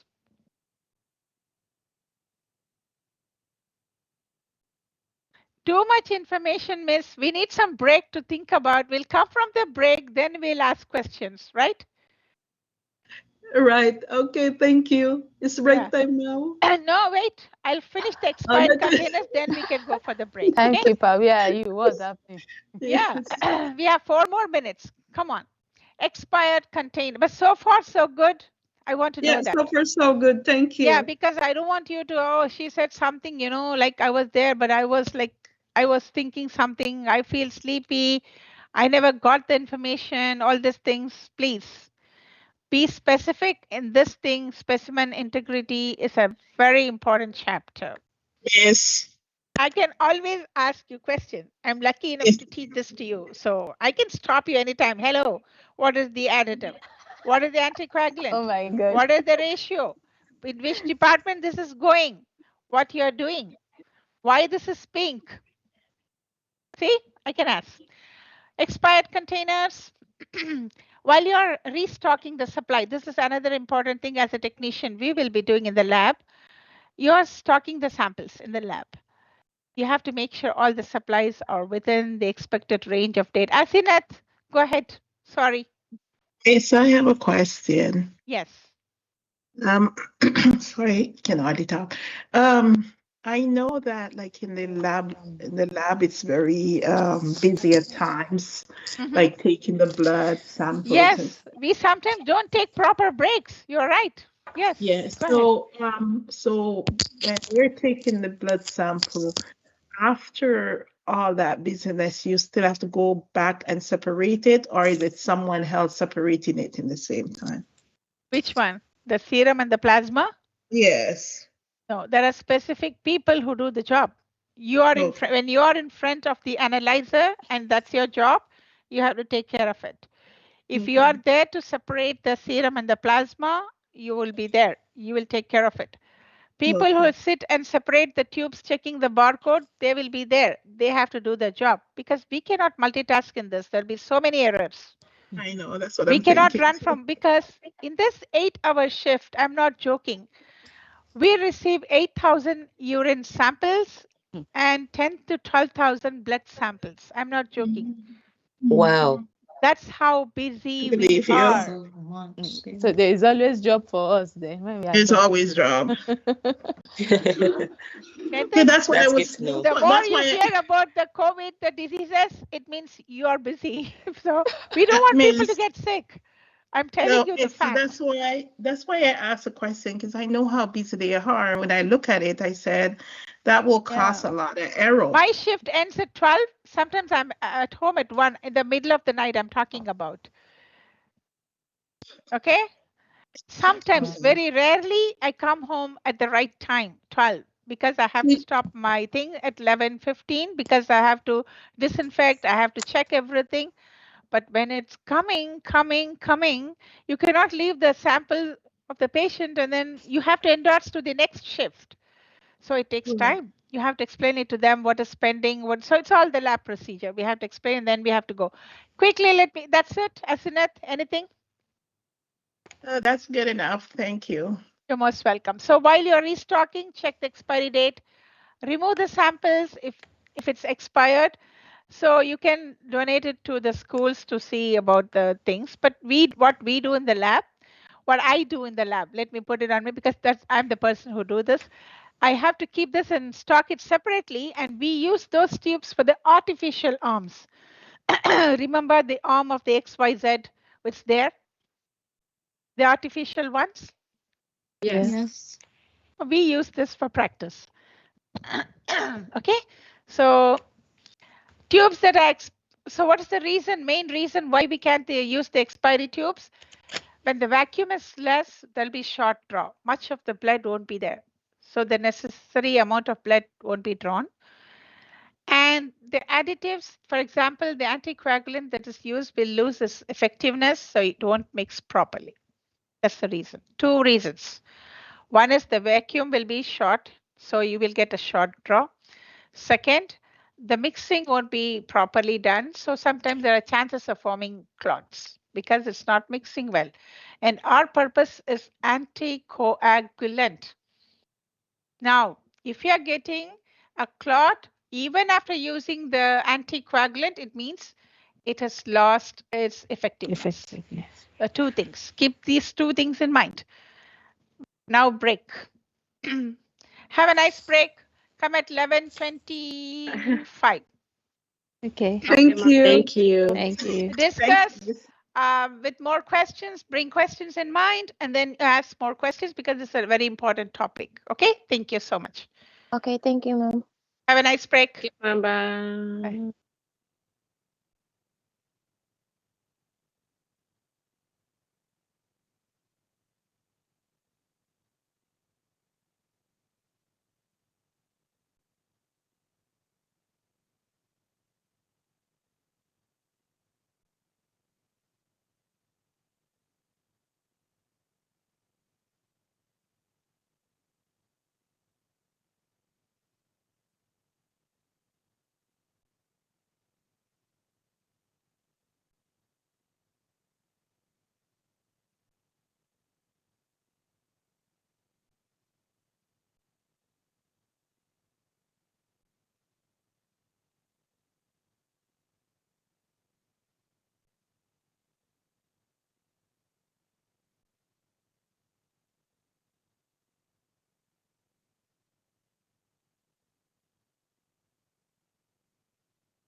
Back to business. How was the break?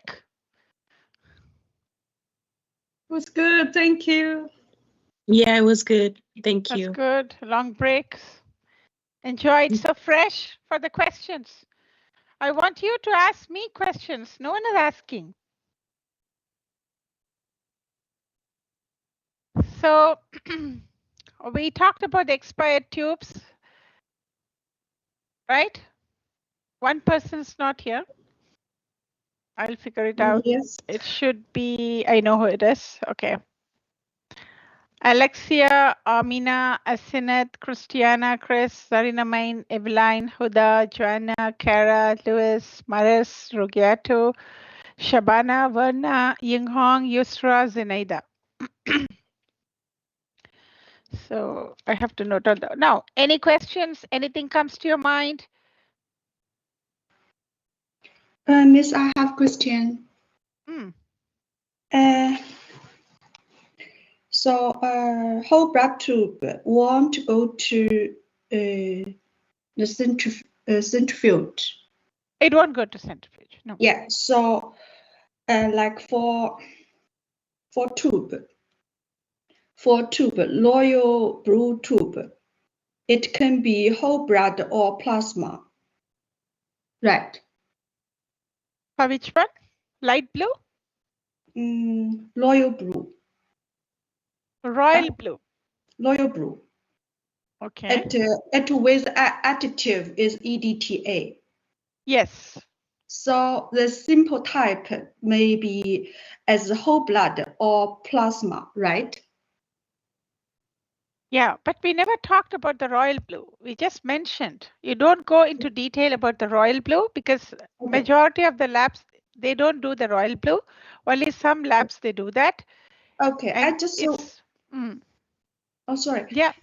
Miss, I just want to make sure if the simple type is the plasma, so it should be go to the centrifuge. Yes. If it's plasma, yes. Yeah. If so, just so can I just a simple remember if it's whole blood is not to centrifuge. If it's the plasma or serum tube, go to centrifuge. Yes. Right? Yes. Thank you so much. That's my You're question. most welcome. Yes. And care should be taken because if it's an SST tube, the clot has to be formed, so it has to stand there, but everything has to be done within 2 hours. Yeah. Because the important thing that they are testing will be in the serum or if it's a PST in the plasma. If the time is not like maintained, then there may be errors. False negative, false positive. So the doctor will diagnose the patient as a wrong one and then the medication will be a wrong one. So this is important. Okay, thank you so much. Yeah. Any other question? I'll ask questions today after this and during the class, and then when you see me, you're going to hide. Just kidding. So you're learning, okay?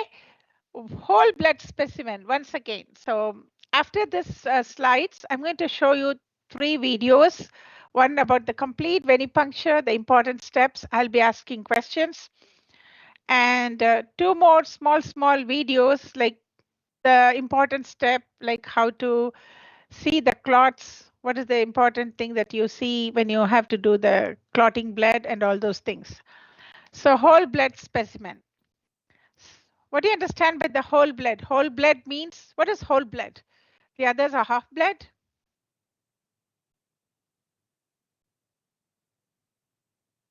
What does this whole blood means? Blood intact as they receive the RBCs, the WBCs, the platelets, other components has to be in the tube. That's called the whole blood. You don't touch those tubes for this centrifugation. That's what it means. Some specimens do not require centrifugation. A CBC test is run on EDTA whole blood. And what are the tests we are doing? We will be doing in the lab, mainly in the college lab. We perform 4 tests. What are they? What are they?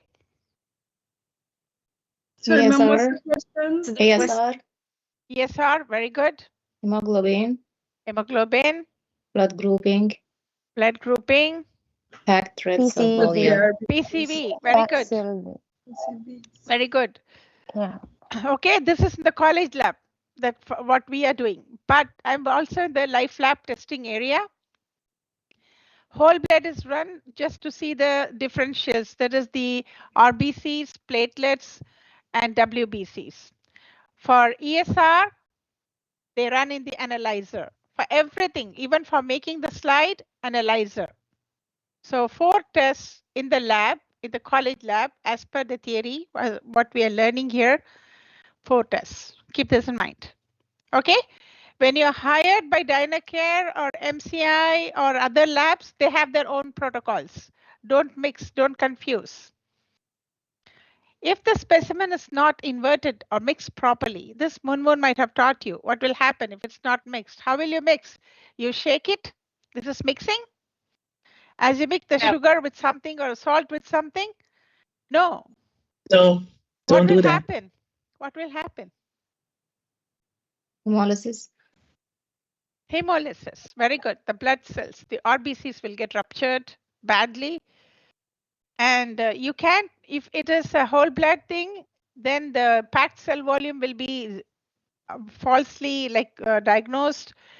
The inflammation will be falsely, that's the ESR tubes will be falsely, I mean, it gives the false result. So we won't shake it like this. This is shaking, not mixing. Mixing is gently. We have to mix gently. For how many times? 3. For I think the 3 blue times. 3 to 4 times. For the blue So 8 tube, times. 3 to 4 times. The other tubes, 8 to 10 times. Yes, very good. When receiving the specimen or when loading it on the analyzer, look to see if the blood is flowing freely. So if you're going to load the samples in the analyzer, if there is a clot, it means gently you invert and then mix it. If it's not moving freely, it means there is a clot. So you cancel the test. You cannot run. Okay, and then you make a note to the physician, and then the blood has to be collected again. Is it clear? No, sorry. Amina said something about the mixing. Sorry, I missed it. What is that, Amina? Yeah, Amina, you said Ms. Mumun said to mix it. Hemolysis when it's mixed, not mixed properly. That's what it is. No. You said the red tube you have to mix it 4 times? Like, sorry, No, like the blue tube is 3 to 4 times. The red tube is 5 times. Then the other tube, the blood culture, yes, it's blood 8 culture, to 10. 8 to 10. 8 to 10. Okay. Yeah, you don't have to worry about this. If you're confused with this, like we're going to learn it in theory. So if you come to the lab, I'll give you the specification, like what you have to follow. Yes, I missed that week. That's why I was asking. Okay, Okay, thank no you. problem. Yeah, you will get that. You will get that idea. So there's nothing to worry. Okay, thank you. Yes, you're most welcome. But here, look at this slide. I'm just making it bigger. These points that has been mentioned in the whole blood specimen is very important. Questions will be there from these points. So please read it. Some specimens do not require centrifugation. A CBC test is run on EDTA whole blood. So do we centrifuge or not? No. If the specimen is not inverted or mixed properly after collection, a clot may start to form. True or false? True. True. When receiving the specimen or when loading it on the analyzer, look to see if the blood is flowing freely, and then you invert it. If the blood is not moving freely before loading in the analyzer, there is a clot formation. What will you do? You will cancel the test and notify the physician. You will run the sample. You will remove the clot and run it in analyzer. What will you do? Cancel the test. Notify Cancel the the test. physician. Cancel the test. This is an exam question. Cancel the test and notify the ordering physician. Okay? Clear? Clear. Isra has to mute. Okay, next one. Checking before or after centrifugation. This is another important step. If the specimen already has been in the centrifuge, for those tubes that require centrifugation, you have to make sure that has been performed before walking the tubes to the bench. What do you mean by walking the tubes to the bench? Will it walk? The tubes walk?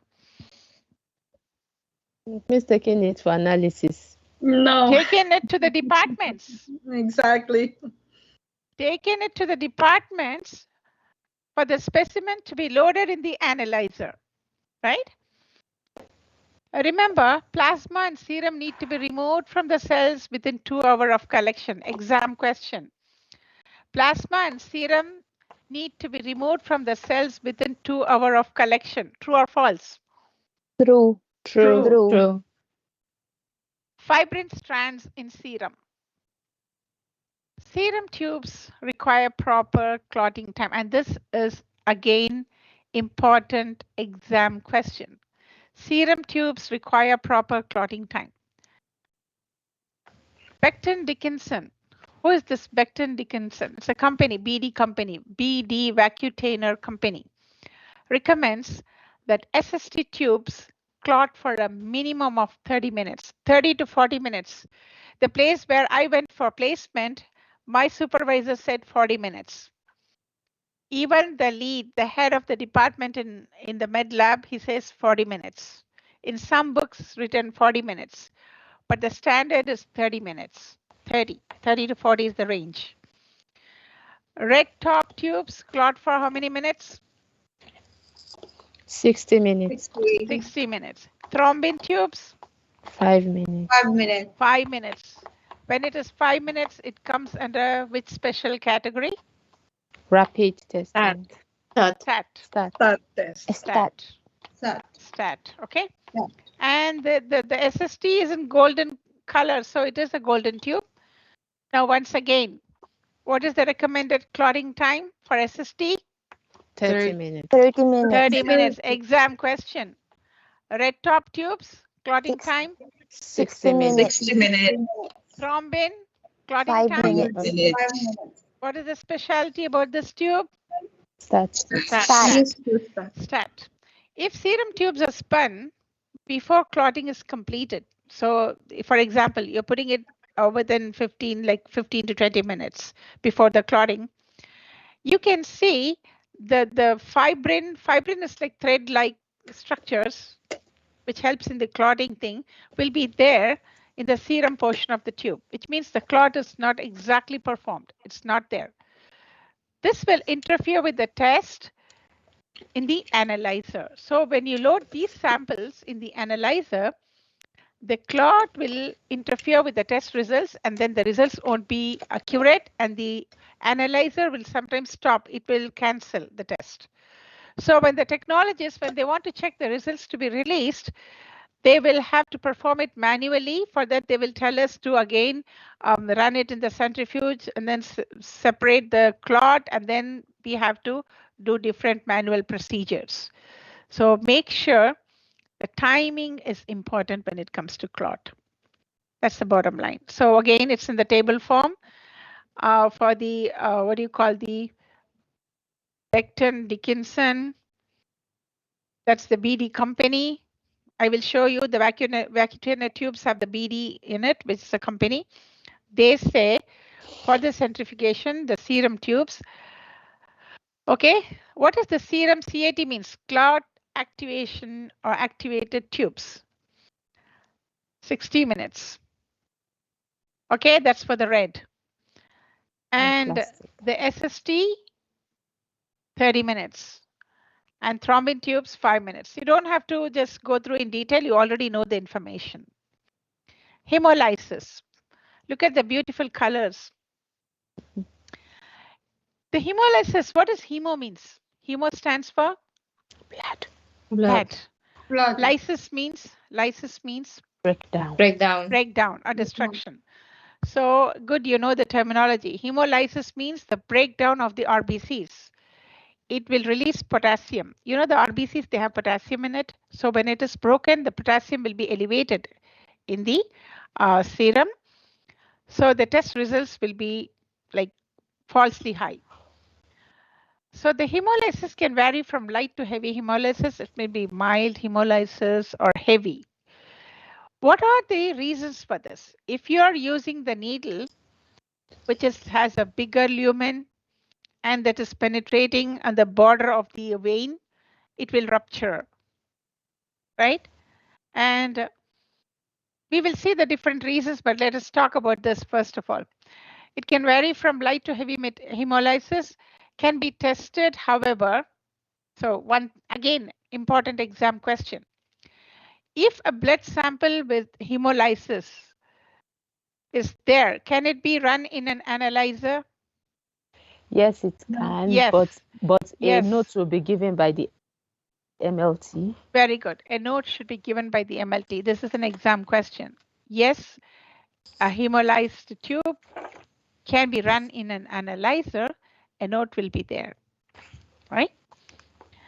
And potassium is higher, as I said, inside the blood cells. So if hemolyzed, the potassium value will be falsely high in the serum or plasma. And it can be avoided by using the appropriate needle. If you find there is a fine vein with a thin vein, don't use the bigger 21 gauge needle. Use the 22. If it's very, very minute, butterfly. Allow the site to dry before inserting the needle, which means why we are drying. We are applying the antiseptic, which is the 70% isopropyl alcohol. That has to be evaporated, at least for 45 seconds.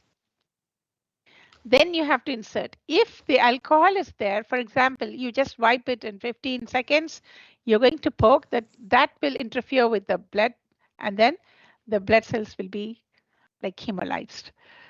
Don't draw through a hematoma if there is any bruise. As someone mentioned about the edema, if there's a bruise already, there is something which need to be avoided, you shouldn't use the venipuncture. And mixing, okay, you have done the procedure correctly, the blood is really good, it came out good, now you're mixing. How you're mixing? You're shaking. Tuck, tuck, tuck, tuck. You want to complete it and go. The next patient is waiting, you're in a rush. And then you have to gently, it says every time when you see the book, this is gently mixing. Gently, not shaking. So what happens? This will agitate the RBCs to move faster, and then they bump and then they rupture. And this is one of the reasons. And if there is an IV, we talked about it. If there is an IV, no matter what you do, there are chances that there will be a dilution of the serum or a plasma or the blood, very highly liquidy. So if it is settling down, you can see the plasma will be very pale, or in other words, it's colorless. But we want the color. We want to see the chemicals in the plasma. Yes, Amina? When you talk about the IV, like there are two scenarios that come to my head. Like, is it collecting it through the line that has been passed through the vein, or collecting it on the same vein where the IV line has been passed? Please, can you clarify that area? The maximum you have to avoid it, because you have to stop it and then you have to just take the blood. But if you have no choice, you ask the nurse to turn it off. Leave it for, usually they say turn it off for 2 minutes. Even Munmun said for 2 minutes. But in the exam that I wrote, the CSMLS exam, there was no 2 minutes in the option. They gave the 10 minutes option. 10, 20, 1 hour, 30 minutes. I was looking at the questions, and to my understanding, I used my logical reasoning and I picked 10 minutes. The reason is there's no 2 minutes. Better to give some time. Yes, after shutting down, give some time for the IV to completely, stop for a while, and then you collect the blood. Majority of the time, they pick the other hand. They don't have to take in the same IV line. If they have no choice, if some people find it's better option, then they have to first turn it off. Tell them, and you're not doing that job. That's not your scope of practice. Tell the nurse to do that. Even if the nurse tell you, like she tells you, you better do this, you don't do that, because that doesn't come under the scope of practice. Clearly, you have to say, when I was in placement, a couple of times doctors came to me to give the B12 injections to patients, right? And I turned and I said, that doesn't come under the scope of practice for us. We are not here to administer the needles. We are only here to do the phlebotomy. That's it. Anything related to that, ECG, yes. Otherwise, you don't touch. It's not we, it's the MLPOW, the organization, the association who is in charge for us. They tell us this clearly. When it's not for your scope of practice, please stay away. You can talk to them politely, okay? Use the word scope of practice. They will understand, okay? And lipemia. Is it clear for the hemolysis? Can the sample be run in the analyzer? Yes, it can. It can. Yes, clear. But what is the specialty of this? What is the added thing that you have to notice? The MLT must put a note, a MLT comment. must give a note. Okay, very good. Lipemia. This is another exam question. Serum or plasma appears milky white due to a high level of lipids in the sample. This is mainly the fat. Could be due to a recent meal, a fatty meal, or a disease or a disorder. So it interferes with some tests based on the testing method. So can be removed by ultracentrifugation. So you have to form the centrifugation method. There is an ultracentrifuge. You put it in the ultracentrifuge and then this white thing can be removed. Icteric. This is another important question. Icteric means it has to do with what? Bilirubin. Bilirubin, very good. So icteric characterized by brown color of the plasma or serum. Color is due to the presence of bilirubin in the blood, due to in vivo hemolysis, which means that some anemia condition, mainly the hemolytic anemia, or because of the disease of the liver, the hepatitis, jaundice, right? Bilirubin is again released in lot and can interfere with the testing based on the testing methodology. MLT will run, but we'll add the comment. For two things we have seen, it can be run in an analyzer, but the MLT has to write a comment. What are the two tests? Hemolytic plasma or serum and icteric. Icteric, hemolytic. All of you keep this in mind. Exam questions. Once again, I want to know from everyone. These two are Hemolysis and icteric. They can run in an analyzer. True or false? True. True. Who has to write a comment? MLT. The Yeah. technician. Yeah. So if you get a grossly like lipemic tube, can you run in the analyzer? True or false? False. Yeah, maybe False. because you have to first separate it with the ultrafiltration. Separate it, ultracentrifugation. So look at the question, read the words, but these are all the exam questions. Next. Now, what is the first tube? Hemolyzed. Second tube? Lipemic. Yeah. Third one? Diluted. Clear. Dilution with IV, IV maybe. fluid. IV. The next one? And icteric. Very good. Very good. So you know now, you're all experts. Good job. Now the IV contamination, if blood samples are collected from an IV line without flushing, so the question now is an important question you'll get from this also, because these are the important things in specimen integrity.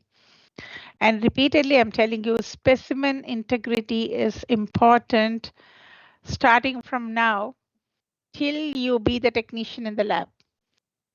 Reason, as theory, you're learning this. In the lab, you follow this. Once you're evaluated, you'll be out of the lab in placement. You have to do this. And when you're hired in different labs, you have to do that. So starting from now, till you be the technician and retire, specimen integrity, quality assurance, hemolysis, citric, lipemic, IV. You're going to read this again and again and again and again. Okay?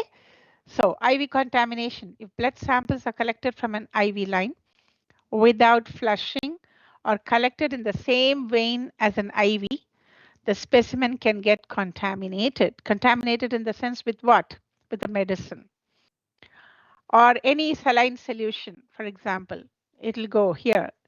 So this can dilute the specimen if it is collected above the saline drip. So when it is collected above, definitely it will be diluted. Or falsely increase of sodium. For example, if a saline solution is given to save a patient who has been dehydrated, then definitely what happens? You'll be testing the Sodium electrolytes will in the be high. saline. If Yeah. it's a glucose drip, then some other thing is going, glucose will be high, but it's diluted.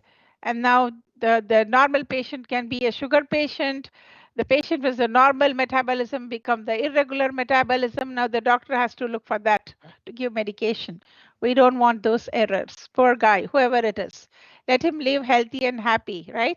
Why bothering him? So if diluted plasma or serum could appear very pale, and results will appear very low. So what in case if the MLT or the nurse suspects something, like why it is pale, what they will do the next? Or you as a technician, an experienced technician, you are there. What will you do next? Yes, nothing miss. Look at the tube and we'll be wondering what it could be. You have to let them know. And if, Yes, if it has is to an be IV, regular. yes, if it is an IV contamination that is suspected and is confirmed, then I think they should get the blood again. Yes, they will like get the blood again. But first thing, what do you do? What clicks to your mind if it's light? If it's if it's like that, ma'am, it has to be what's the word? Has to be compared to another sample in the department. Compared to other samples of the same patient. Okay. If it is taken from if they have a doubt, what they will do, they will compare the other samples that's been collected prior to that. They will keep it for 24 hours. They won't throw because they want to know what's the situation of the patient. They won't throw it. So they will compare. Oh, before that it was fine. Now there's something diluted. That's why. Then they will check, is there any IV? Yeah. Then they will question the technician. Did you get the blood from the IV line? Yes. Then you have to tell why and why not. Why you chose that vein? Because you may say I checked the other vein, I couldn't get it, so I just tried to get it. But you can't say no. It looked easy to me. That's why I want to take it from there. Don't give that answer. Okay, as a technician, it's our duty to try the maximum to get the veins in a proper condition because we want the best results for the patient to be tested and quality results. This is very important. Quality assurance could appear diluted if patient is overhydrated as well. Overhydrated means what? Edema. Extra water. It means more water. Okay, overhydrate means water, excess water. The patient has drunk excess water, excess IV is there already administered, then they will wait and then they will take after 2 hours. Troubleshooting, if IV present, collect from other arm. See, the basic, the rule of the thumb is like you have to check for the other arm if there is an IV. If it's not possible to get the vein, from the other hand, have nurse turn off the see again. Who is turning off? Are you turning off? No. That why? No. The Why? nurse. It's not under our scope of It's not in our scope of practice. There's a beautiful word that I like, scope of practice. Right? So have the nurse turn off IV for a minimum of how minutes? Minimum, they say. 2 minutes, right? But usually 10 minutes is fine. 10 to 12 minutes is fine. The first tube will be a discard tube. Why? Have you seen the discard tubes in the lab, in the college lab? No. No. Here, Munmun never showed the tube that with the red and white thing. That's the discard tube that they use in the hospitals and phlebotomy labs. I will show it to you when I come to the lab. Okay. Continue collection and label specimen. Why they are discarding? They are discarding in case if there is anything mixing up of any solution, they will discard that tube in the discard tube and then they will collect the proper blood. Continue collection and label the specimen. Indicate there was an IV. Now here, whether you see the pale liquid blood or not, when you collect the blood from an IV patient, it has to be documented.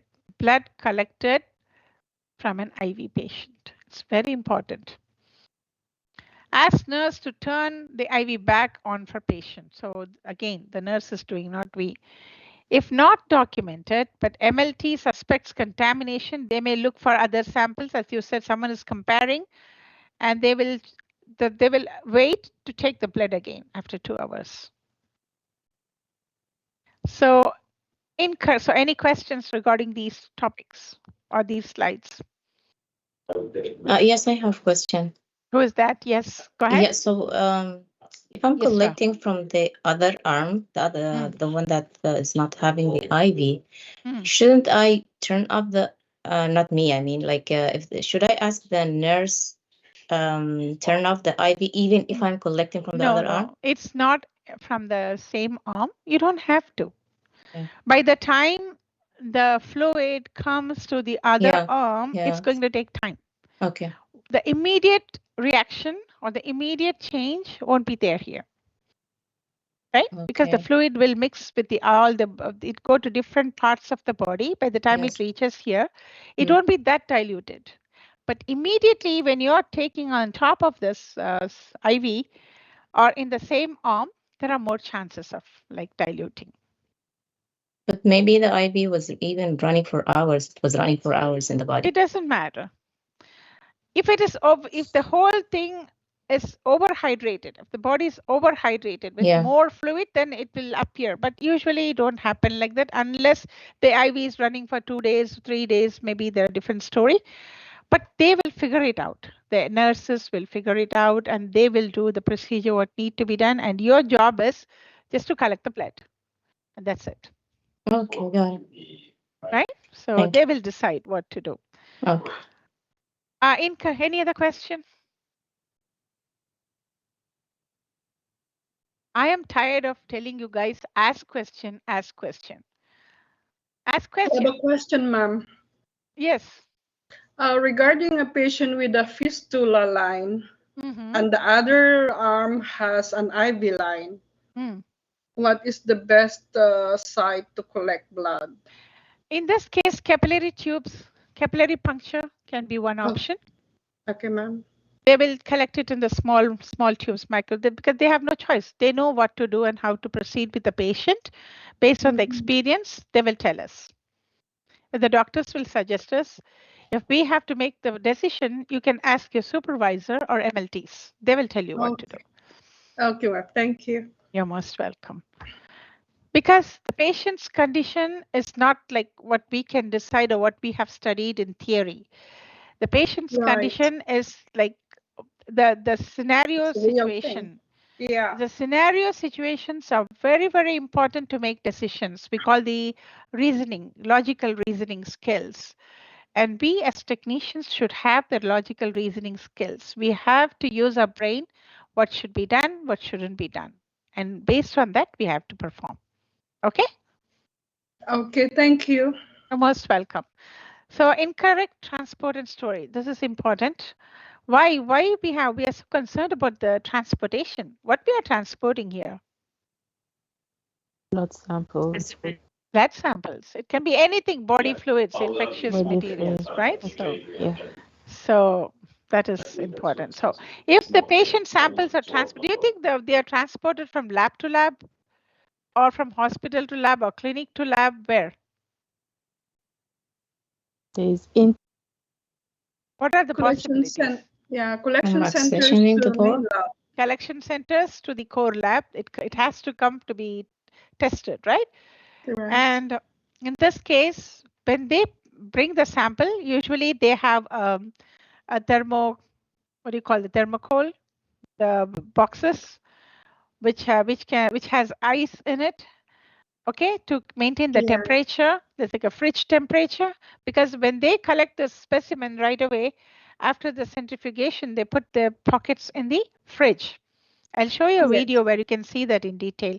So from the fridge, again, they collect it and they bring it. So the temperature of the fridge has to be maintained. So they will bring it in the box. You might have seen the courier services of the Dynacar, the vans, cars bringing the samples. Okay, if they are not maintained based on the weather changes, the specimen integrity will be affected. You won't get the blood tubes with the proper temperature. So it has to be with the proper secure temperature as per the standard operating procedures of the lab. And it has to be stored according to the recommendations of the standard operating procedures. Otherwise, the chemicals that are there, what we call the testing things, the analytes, will be affected. There is a time limit for samples remaining at room temperature without a preservative, depending on the specimen. So certain tests, if we have to leave it according to the room temperature, then we have to follow those protocols. But majority of them, they have to go to the fridge. It's important.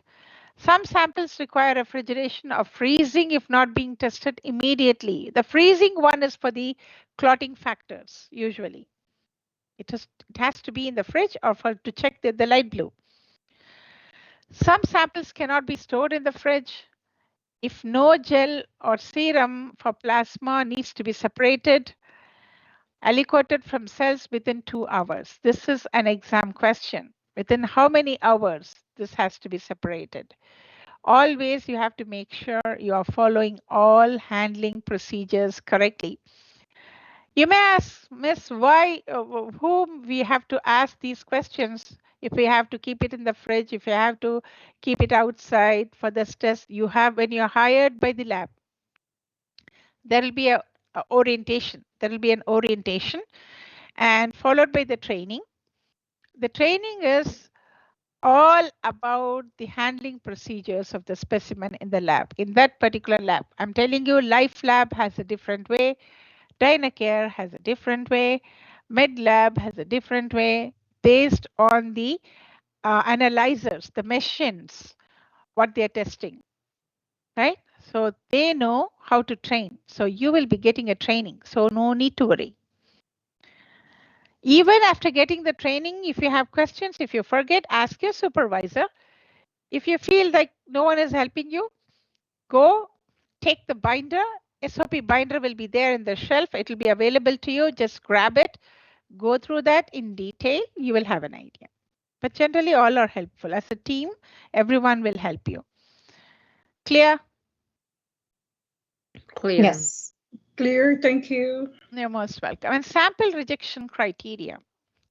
What is the sample rejection, Miss? Why we are learning? We are learning because as a technician, we will be doing this job in the computer if you're in the LIS. Even before putting in the analyzer or loading in the analyzer, I received samples with only this just a 1 drop of blood, 2 drop of blood, which I don't know.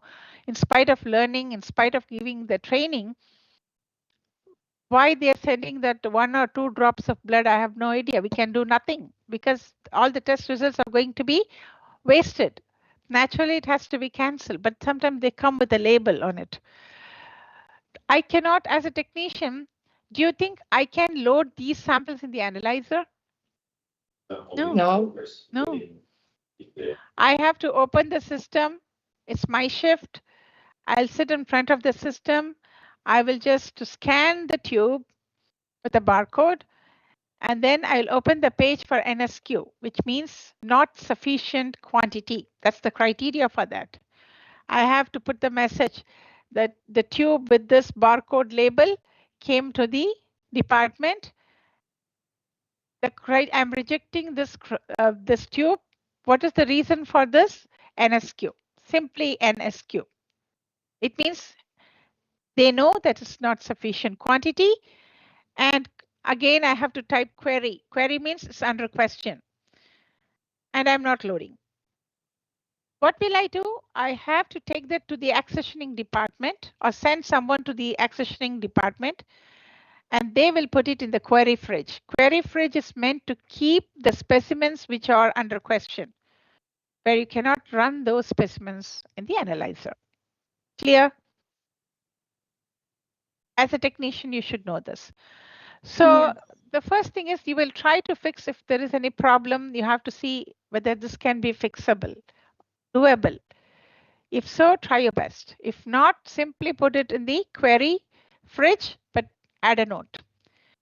Sometimes you have to let the supervisor know or the technologist know, they will do the job for you. But if they tell you you have to do this in the LIS, it means we should know how to do that. Clear? It's all up to the labs and the supervisors. But you should know the criteria of rejection. You will be trained for that when you are hired. Clear? Clear. Yes, thank you. Easy fixes may be as simple as calling the ordering physician for clarification. For example, one example we saw that the labels are not on the tube inside the pocket. You will call the physician and say, if it's in a hospital, can you come down, sir, please?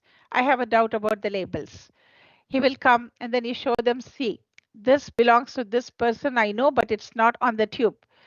Can you do this for us? He will do, or he will send a nurse. The nurse will do. But what is the important step that they will do after this? He needed to sign a waiver form. Yeah. There is a form that they have to sign. The form says, look, as technicians, we are not responsible. You messed up. You better take care of the results. That's the message. Clear? And hard fixes may result in test cancellation. What is hard fixes? Something fixing hard? What is that?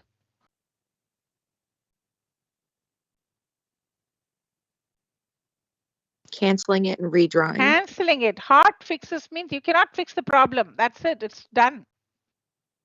The only way is to better cancel it and order again or recollect again. That's the thing. Okay?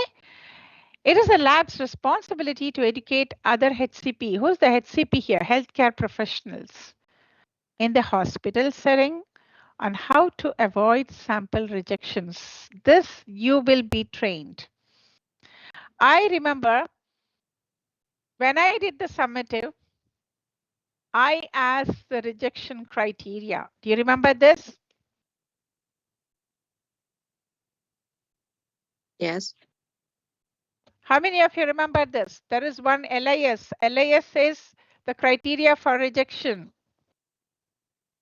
Yes. I asked you questions. Yes or no? Yes.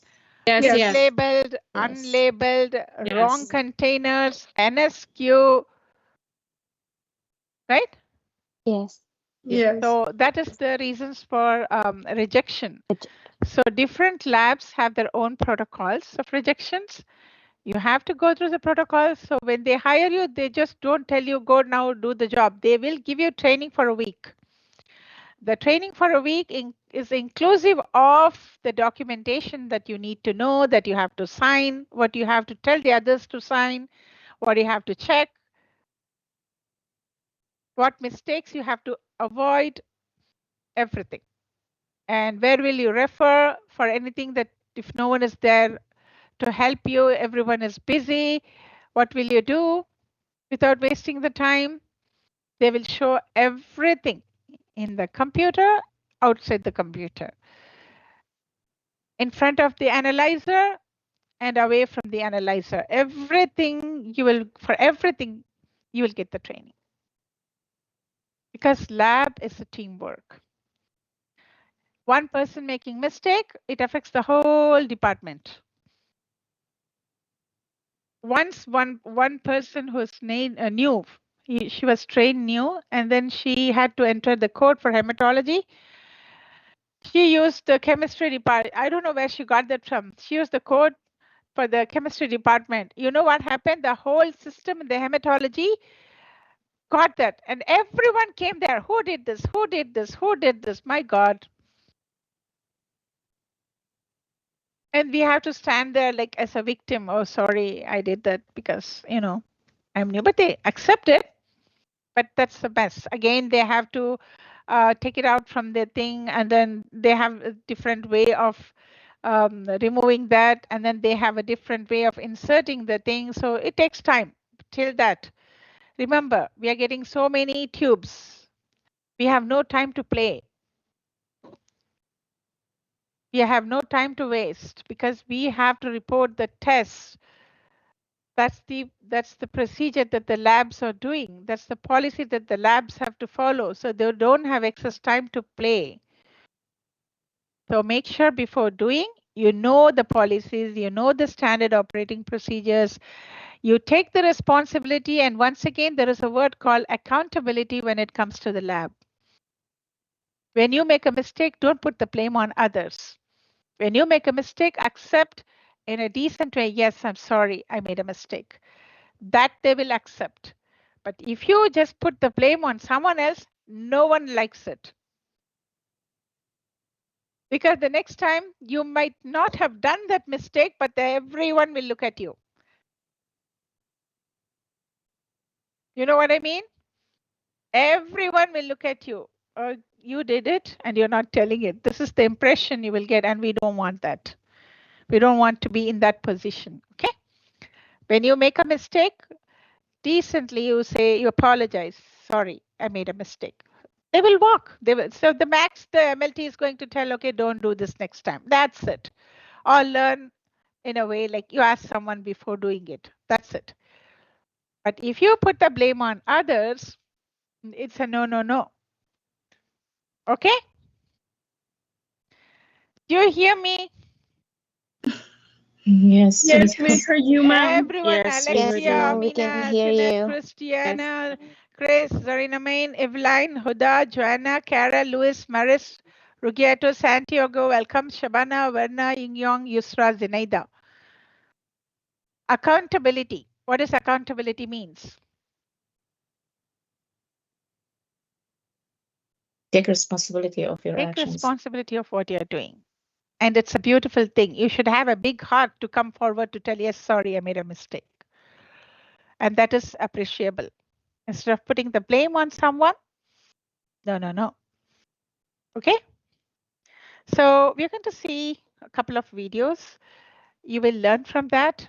And then after that, I'll ask you a few questions again as a review. Then you go today and please make sure to review the specimen integrity. It's a very interesting topic. There are so many things that you have to follow and learn starting from now till you live as a technician. It's important. Okay, I have to stop sharing this and then I have to play the video. Okay, got it? All of you? Any Yes. questions Yes, from your thank you. side? Any questions? No, thank you, ma'am. Can I have one question about Yes.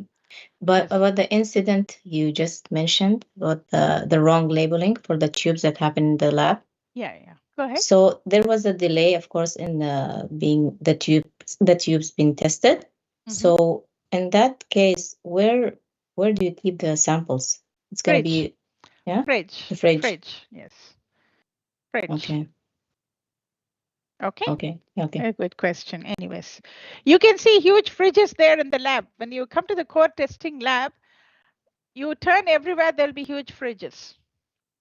Okay? Fridge for the reagents, the big, big ones. Even 2, 3, 4, 5 people can stand inside. We don't have to, but I'm telling you, just a fact. Okay? Not the small fridges like this. Oh, 1 second. Okay. Okay, wait for the videos.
And can you see it now? This is about the clot in an EDTA tube, okay?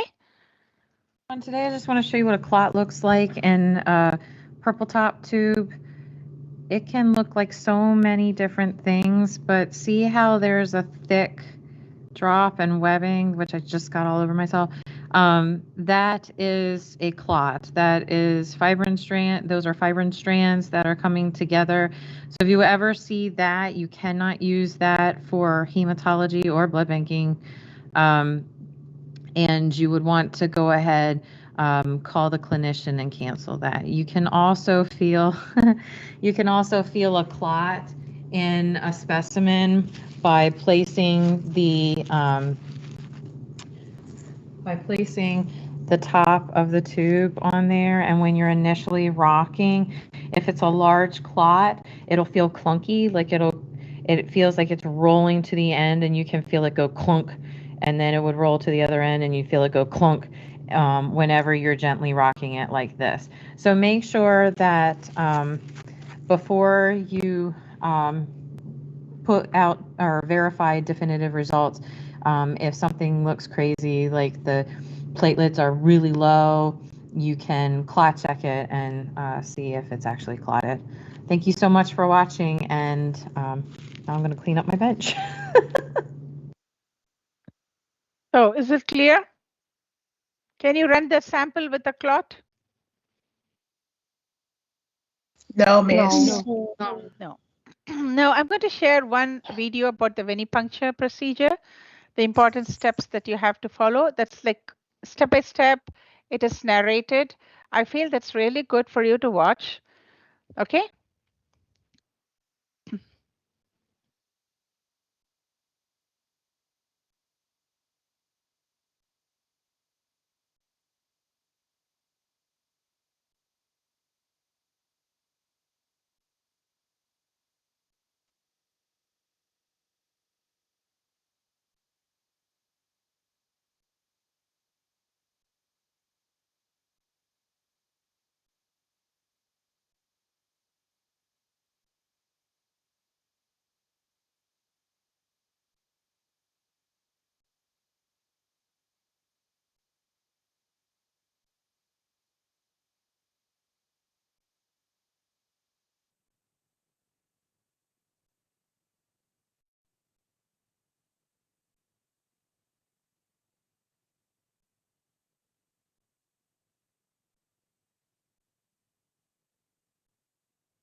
Miss, we're not seeing the video.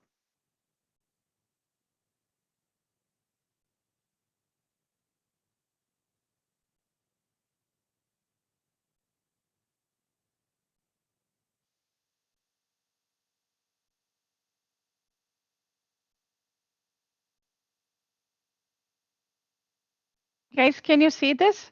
This is another community college. This is performing the venipuncture. It's like, I like this video, so I want to share it.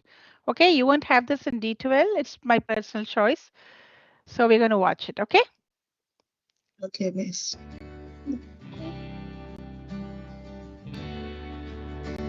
Can you see, all of you?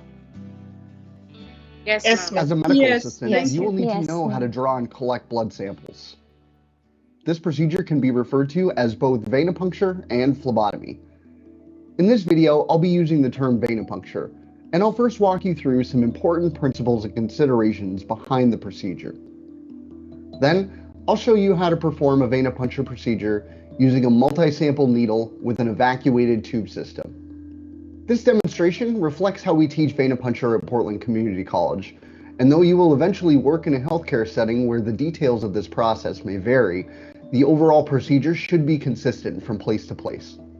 Before we get into the details, let's talk about 3 overarching considerations that are key to any venipuncture procedure. The first consideration is safety. and that includes the safety of everybody involved. The second consideration is patient experience. The goal here is for the patient to have a comfortable and supported experience throughout the procedure. And the third overarching consideration is specimen viability. It's critical that we appropriately handle and process the samples that we collect in order to ensure the accuracy of the test results. Each step in the venipuncture procedure will tie back to one or more of these three considerations. Now, let's jump into the procedure itself. Once you have received an order for blood testing from a licensed provider, created a lab order, looked up processing information in a lab test directory, and made a plan, then it's time to prepare for the venipuncture procedure by gathering the necessary supplies.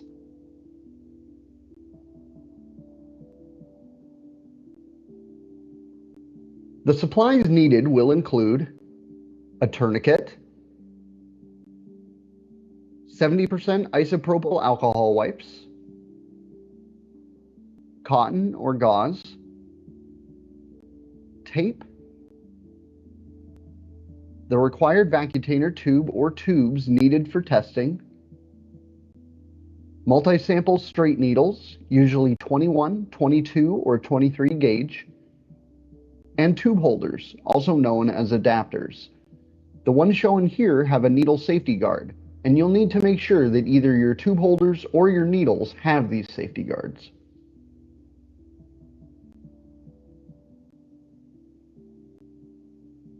Additional supplies include a biohazardous sharps container, a lab order, a specimen transport bag, hand sanitizer, and disinfectant wipes. Additionally, this procedure requires the use of PPE, or personal protective equipment, including well-fitted, non-sterile, non-latex gloves, a face mask, a face shield, and a gown with full-length sleeves that is fully buttoned. As disease prevention methods evolve, so will required protocols for PPE use. Once you are prepared to perform a venipuncture procedure and are face-to-face with the patient, you should always start with these three initial steps. Step number 1 is self-introduction. To be patient-centered, greet them warmly, let them know your name and preferred pronouns, and tell the patient what you're there to do. Hi, Elena. Hi. Hi, my name's Steven. I use he, him pronouns, and I'm here to draw your blood. Great. How are you doing today? Oh, not too bad. Fantastic. Well, step number 2 is verify. Verify that you have the right lab order for the right patient by having the patient state their full name and date of birth, and then confirming this on the lab order. Lab orders are requisition guides. Well, before we go further, I'd like to verify that I have the right order. Could you please verify your full name and date of birth, please? Yeah, Elena Satter, 7/30/88. Fantastic. That's what I have here. Step number 3 is cleanse. Don gloves and clean the surface that the patient's arm will be resting on with a disinfectant wipe. You'll notice that I'm using this preparation time to ask Elena some important questions. So how do you generally do with blood draws, Elena? Not too bad. Okay, great. I also remove and dispose of my gloves and wipe at this time. And then I use hand sanitizer in front of Elena so she knows that my hands are clean. Do you have an arm preference? Usually I think this one. Okay, fantastic. All right. Well, first step is I'd like to put on a tourniquet. Okay. The next stage of the procedure is to tie the tourniquet. Tying a tourniquet widens the superficial veins in the antecubital space. This makes locating veins easier, which helps make the draw easier. Tourniquets should be tied approximately 3 to 4 inches, or about 4 fingers width, above the crux of the elbow. The tourniquet should be tied flat. Avoid rolling the tourniquet since this can be painful for the patient. Place the tourniquet behind the upper arm, grasping on either side, and pull to the front and cross into an X. Pinch the front connection with one hand and pull it slightly away from the skin. Use your other hand to tuck the outer fold under the connection, creating a very small loop, pinching and securing the tourniquet. The small loop allows for an effortless and very stable and still release of the tourniquet, which is required while the needle is in the patient's arm. The tourniquet should be snug, just tight enough to compress the veins, but not uncomfortable. Asking the patient is a good tip here. The ends of the tourniquet should hang out of the way, and you need to know which end to pull in order to release it. Once tied, do not allow the tourniquet to be tied for longer than 60 seconds, because it's uncomfortable for the patient and can cause inaccurate readings in samples. Next, I want to discuss how to select the most appropriate vein for the draw. The inner elbow area is called the antecubital space, which is where larger veins are near to the surface and can be most easily accessed. In selecting a vein for the draw, you should follow this order of vein preference. The most preferred vein is the median cubital vein. This vein is located in the middle of the antecubital space and is often the vein that is seen and felt most easily. If the median cubital vein seems difficult to locate, then the second preferred vein is the cephalic vein. The cephalic vein is the outermost vein and is seen best with the patient's palm facing down. If neither the median cubital nor cephalic vein seems suitable, the third vein in the order of preference is the basilic vein. The basilic vein is the innermost vein and lies just above the brachial artery. It is a safe choice after you have become comfortable with the procedure. Many veins will be difficult to see, but you can locate them by feel using palpation techniques. These techniques will take some practice. I'm using two palpation techniques here, one after the other. You should notice that I'm first pushing down on the vein and then gently releasing it, and then I'm pushing and pulling the vein from side to side. When I push down on a vein, I'm stopping the flow of blood, and then when I release it, I can feel the vein become larger as blood refills it. The pushing and pulling side-to-side technique allows me to feel the vein as it resists the pressure of my finger. You'll notice that I'm using these techniques on all three veins in the antecubital space.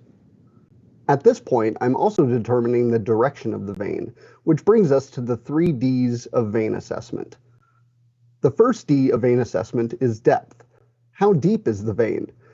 Visualize how deep to put the needle's opening in order to meet the vein in the middle. The second D is diameter. How wide is the vein? Identifying an entry point in the center of that width. And the third D is direction. Which way is the vein traveling? Align the needle in the same direction. All right, and palm back up. After I've selected the best vein, I let Elena know and ask for her verbal consent. I then release the tourniquet. That's perfect. Would it be okay if we went right here? Sure. Okay. Release your tourniquet. Now I'm about ready for the draw, and I just need to cleanse the draw site on Elena's arm before staging the supplies. To cleanse the draw site, I'm using a 70% isopropyl alcohol wipe. And I'm going to wash the site. Okay. This might feel a little cold. I'm starting at the center and then circling outward. Next, I stage my supplies. I'll need a multi-sample straight needle, a tube holder, cotton, and the required tubes. Keeping the needle cap on, I assembled the needle and tube holder. I'm planning to hold the needle in my right hand, and so I'm putting it next to Elena's arm on my right-hand side. I place the cotton and tubes on the opposite side, my left side, since this hand will be free during the draw. I then don well-fitted, clean gloves. Now I'm ready to perform the blood draw.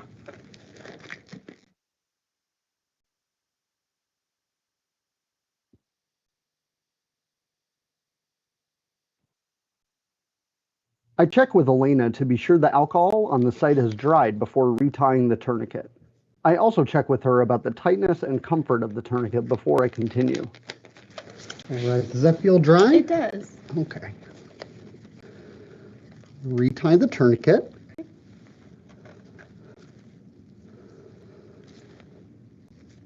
Perfect. Does that feel okay? Yeah.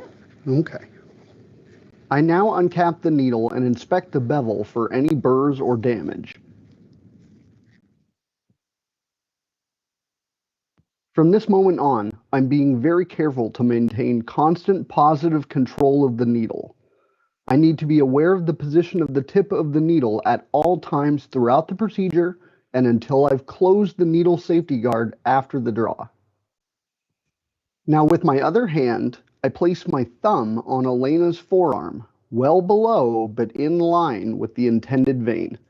I press gently down and away to anchor the vein. With the needle bevel up, I now lower the needle to the arm in line with the intended vein at a 15 to 30 degree angle. The back of my fingers are keeping a gentle weight on Elena's forearm for stability and flexibility. I now make a quick and smooth insertion, stopping at the point where I think the opening of the needle is in the middle of her vein. While looking at the needle, I pick up the first tube in the order of draw. Using the flange on the side of the tube holder, I use a C method to press on the tube, being careful not to adjust needle depth in Elena's arm. Doing okay? Yeah. In the correct position, blood will be drawn into the tube, and you'll see that I've been successful here. Remember that only minimal straight in or straight out adjustments are appropriate. Once the first tube is full, I remove it and invert it 2 or 3 times before placing the next tube. When the last tube begins to fill, in this case the second tube, it's then that I release the tourniquet. When this last tube is full, I remove it and invert it 2 or 3 times.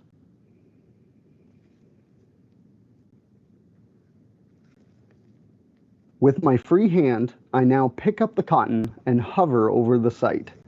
I quickly remove the needle at the same angle as I inserted it and immediately push down on the site with cotton. At the same time, I activate the needle safety guard on a hard surface nearby, and you'll hear the click of it. Can you hold pressure for me? Sure. Thank you very much. While Elena keeps constant pressure on the site with cotton, I finished the tube inversions. Most samples need 8 to 10 inversions in total. Remember to be gentle. I label the tubes in front of Elena. Labels typically include the patient's full name and date of birth, the date and time of collection, the phlebotomist's name and credentials, and any other information required by the receiving lab or per clinic protocol. Okay. May I take another look at the site? Sure. Next, I recheck the site to make sure bleeding has stopped. Looks great. I put on fresh cotton with some tape, but not before checking for tape allergies or preferences with Elena. Are you okay with tape? Yeah. Okay. Now that Elena's part in this is done, I excuse her and thank her. She did all the hard work since she's the one that got poked. Thank you very much, Elena. You were great. Have a wonderful day, and we'll get a hold of you as soon as we get those test results in, okay? Great, thank you. Have a wonderful day. With gloves still on, I cleanse the entire area with disinfectant wipes and then prepare the specimens for processing. Once the specimens have been processed, I remove my gloves, wash my hands with soap and warm water, and then will return to my workstation to document the procedure in the patient's medical record. Now that we've gone step by step through the procedure, let's watch it without interruption. Hi, Elena. Hi. Hi, my name is Steven. I use he, him pronouns, and I'm here to draw your blood. Great. How are you doing today? Oh, not too bad. Fantastic. Well, before we go further, I'd like to verify that I have the right order. Could you please verify your full name and date of birth, please? Yeah, Elena Statter, 7/30/88. Fantastic. That's what I have here. I'm going to give your table a little wipe down here. Okay.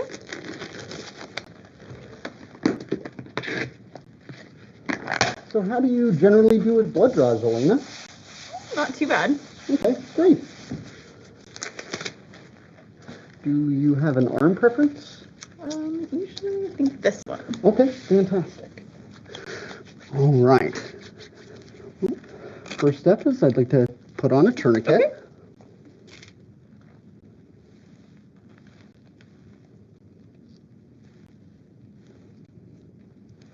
Fantastic. Does that feel okay? Yeah. Okay.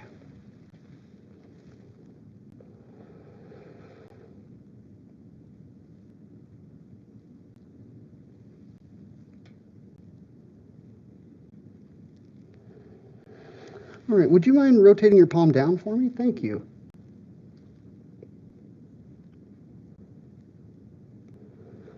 All right, and palm back up.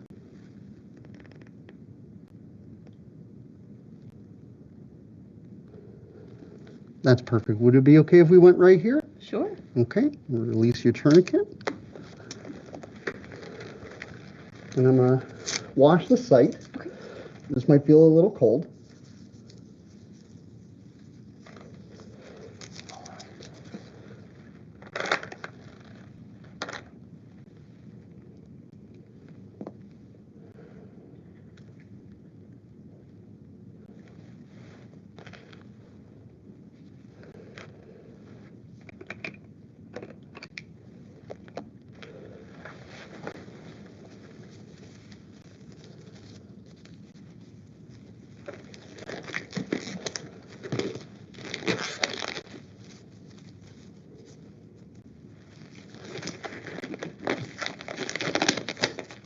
All right, does that feel dry? It does. Okay.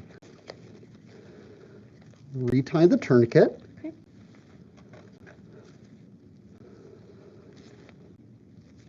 Perfect. Does that feel okay? Yeah. Okay.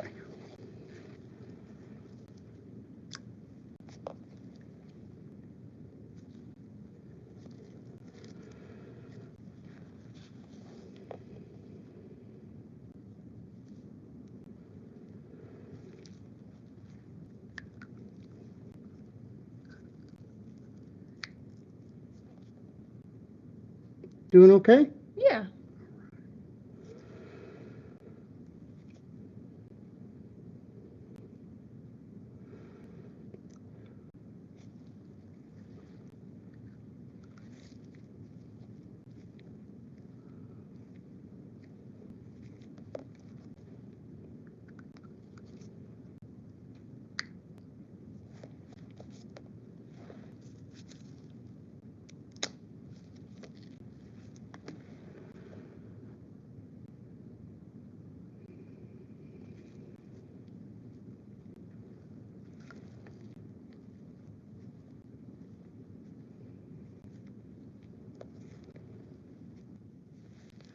Can you go ahead and hold pressure for me? Yeah.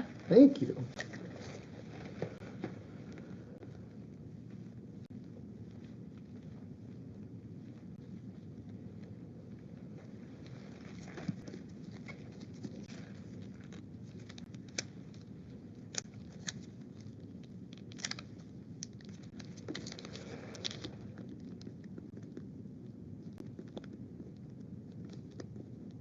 This is what you will be doing in the lab.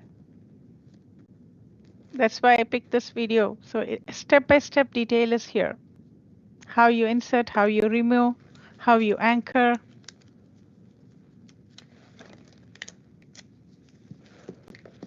Okay. May I take another look at the site? Sure.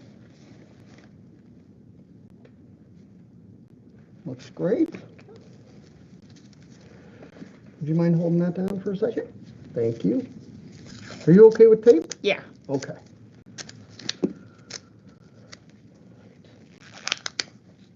All right.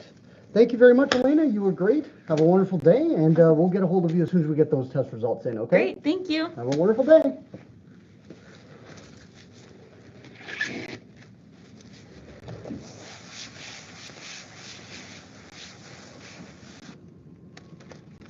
Now look what is he doing. He's putting inside the fridge, right? This is what we do. Well, that's it. Thank you for joining me and the Portland Community College. So the important step is they have to put it inside, but it has to be taken to the lab before 2 hours because they have to aliquot the serum and the plasma. But if it is not taken within that time, if it's going to take more hours, then the labs have a centrifuge. So you will be performing the centrifuge and putting it inside the bag and keeping it in the fridge. So both the options are possible. Okay, so our job is we are trained to separate the plasma serum, and we should know what the whole blood is and for what are the type of tests done in a whole blood. Clear? Yes, Yes, miss. clear. Clear. This is a Yes. step-by-step Yes, video clear. that I found. Yes, It's very informative because the difference is we have the engineering device, the pink thing attached to the needle, but here they have it in the adapter. That's the difference. And have you Yes. noticed that when he palpated, he sanitized the hands and he used for palpation? That is allowed. So in the real scenario, as a phlebotomist, you have to sanitize in front of the patient, and only for palpating that is allowed. Once when you palpate the vein, when you're ready for the procedure, you have to wear the gloves and do the procedure. Yes, questions. Yeah, there was one step that I didn't see. He didn't do the one to close the fist. And Yeah, I have noticed that. Yeah, but Yeah. open closing is the one that we usually recommend based on our experience, because when you close, the blood will be like held here. So when you're tying, the blood is retained, so it's easy to palpate and come outside. When you see the blood flow, when you open it, the blood will start flowing. So you have to hold the blood and then you have to let it flow. Actually we recommend that. But he followed another technique. He made the palm go down while just looking for that. And then once when he saw the vein, when he felt the vein, he told the patient to just turn upside. So let us try both. Let's see like who is successful. We have another tip now, right? Yes or no? Talk. Yes, miss. Yes. Yes, thank you. yes. Yes. No one is responding. I have to talk. You have to talk too. So as per the lesson, I told you the topic, whatever we talked here today, it's very important from the exam point of view, even for the Friday test. So pay special attention. And in the D12, there is another chart, I would say, about the lipemic iterate. So which samples can be run in an analyzer, which cannot be run, which samples need the note to run in an analyzer. All these things are there. There is a table. You can find that in the D12 in the students section also. But I will send a link after 1 o'clock exactly. I will send a link.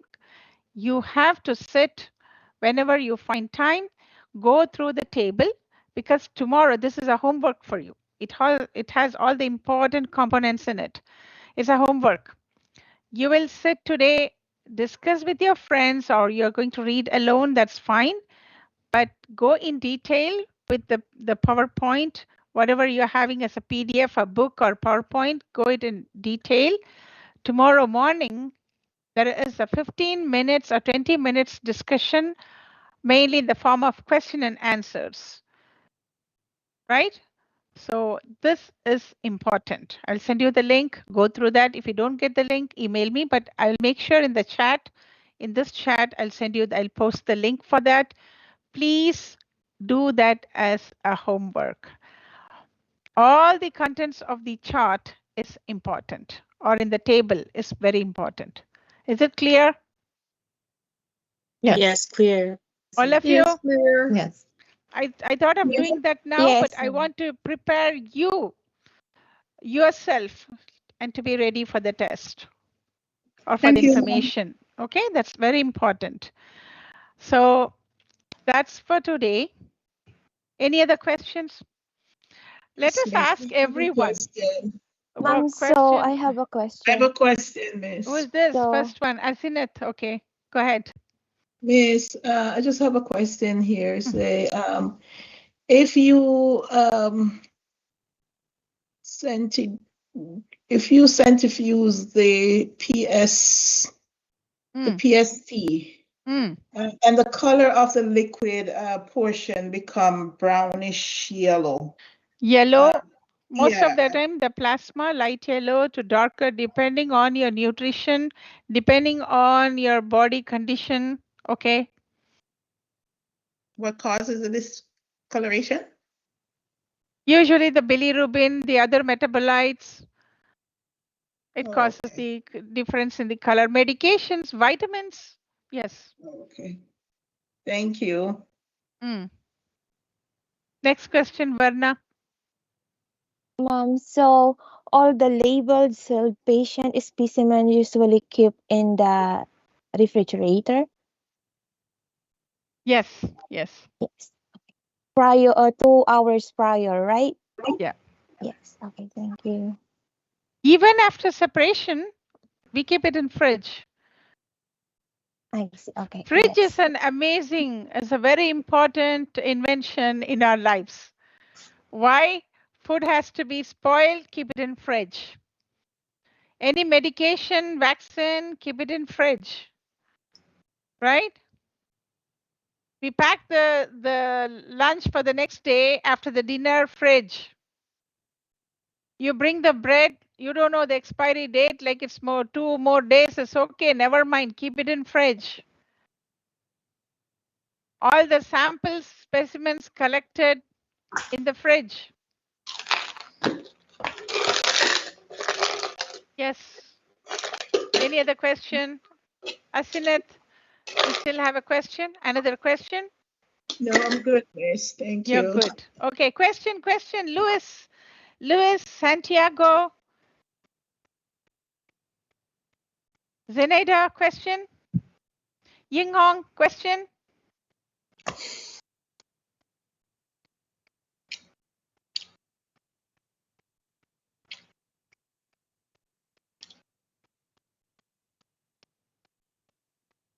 Yes.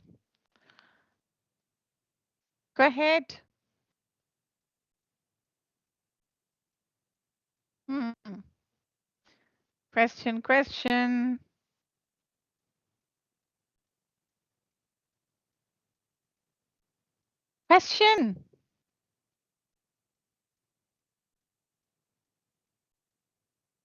Ma'am, I have another question. Okay. Like, if the patient IV on both arms, how would the technician proceed if IV are in both arms? That's what I said. Depending on the situation of the patient, they may get a capillary blood collection, capillary puncture, Oh, okay. or if they want more tubes, capillary punctures, 1 tube is fine, 2 tubes is fine. If it's more tube, depending on the vein, the position of the vein, so how it is going, they have to turn it off.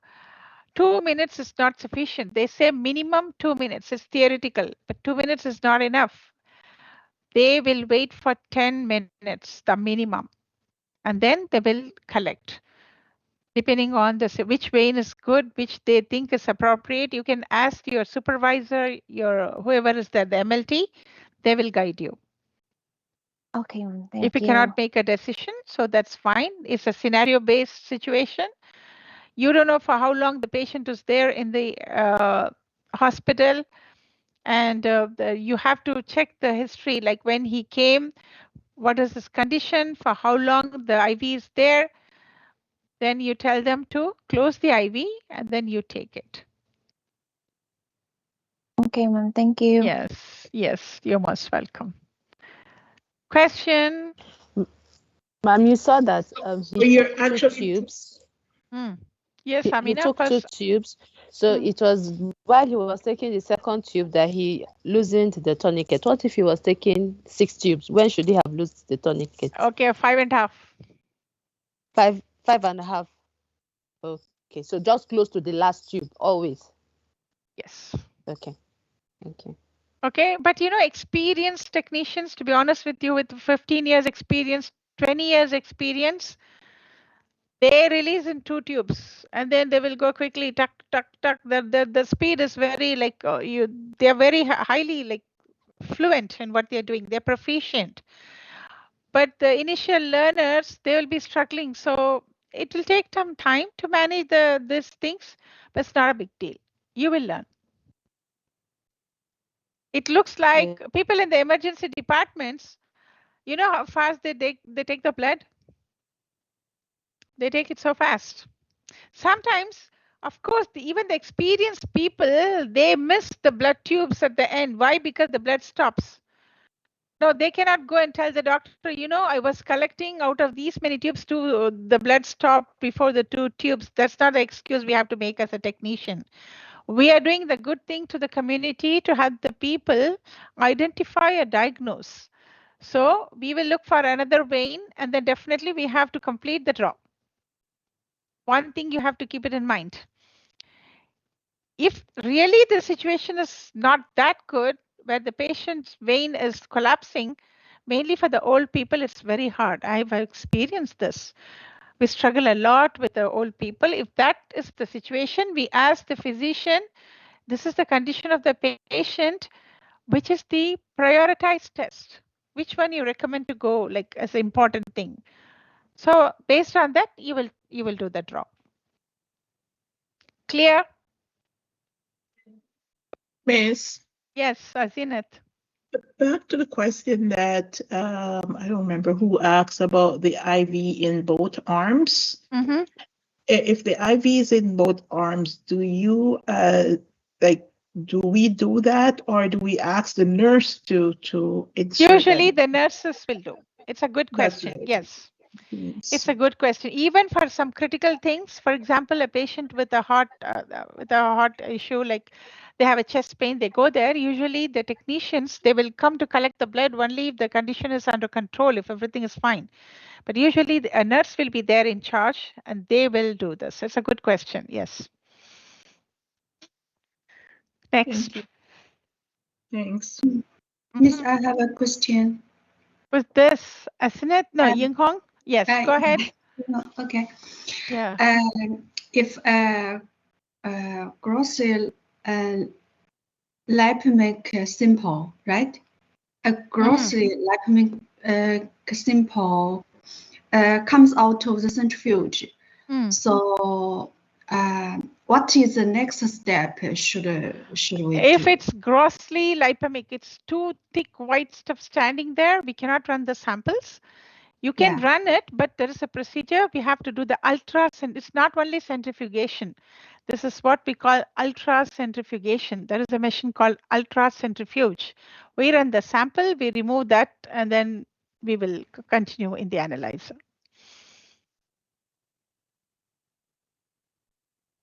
Then we have to run in the analyzer. Okay, so you will remove the lipemic, the fatty stuff, then you will separate the plasma, then you will run in the analyzer. Okay, so we can still do the analyzer. Yeah, still you can run. Thank you. Yeah, but it never, because in the slide, it never said you have to cancel. It says, even if it's grossly lipemic, yes, you have to perform the ultracentrifuge. Once again, guys, these things are up to the standard operating procedure of labs, depending on the analyzers, what they have. If they have an analyzer that doesn't take these type of samples, then we have to simply call and cancel. We'll talk about that tomorrow. Okay? Okay, thank you so much. Yeah, but for the itric and hemolytic, it's acceptable. But there should be a note from the MLT. These are all the exam points. So I'll send you the link and you're going to go through that. And then it's there in your D2L, but still I want to send you the link because some people will say, okay, I couldn't find it and I don't want any excuse. Tomorrow morning, I'll be bombarding with questions. You're going to bombard with answers. Okay, are you gonna send it in the chat or? Yeah, I'm going to send it now in the chat. Okay. In 10, Miss, 15. Yes. I have another question. Yes, Asinet. If a patient's throwing up in the middle of Phlebotomy? yes, do you ask the patient to return for the next days? Yeah, depending on the situation. If he says like, give me 10 minutes, I'm fine, then you know the situation, right? These are all scenario based. If it's okay to give, that's fine. Otherwise, like he has to come up, no, today I'm not comfortable, I'll come tomorrow. Something like that. Then you have to, but document. Our Okay. job is to document. In the middle of the phlebotomy, the patient started throwing up and the time was this, the day is this, me, the sign technician. The patient said that he will be coming that follow-up day, the next day, time, that's not time, the date. Okay. Initial, and it has to be documented. Document, whatever you do, document. Thank you. Spoke. Oh, yeah, very good. So with this, we will wind up. Tomorrow, bombarding with questions will be the beginning. I'm telling you, take this into consideration. Okay? Have a wonderful evening. See you tomorrow morning. You too. Okay? You too. Thank you. Come up Thank with you. more questions. Most Thank welcome, you. because our job is to deliver the information. Okay? Yes, Okay. ma'am. Thank See you you. for answering Yes. all questions. Okay, thank you. I'll send you a link Thank now. you. Yeah, Thank you're you. most Thank you. welcome. Bye. All Bye. of you, I have the attendance. Please, all of you, have a good break. Thank you so much. You too. Thank you. Yes. See you. Bye.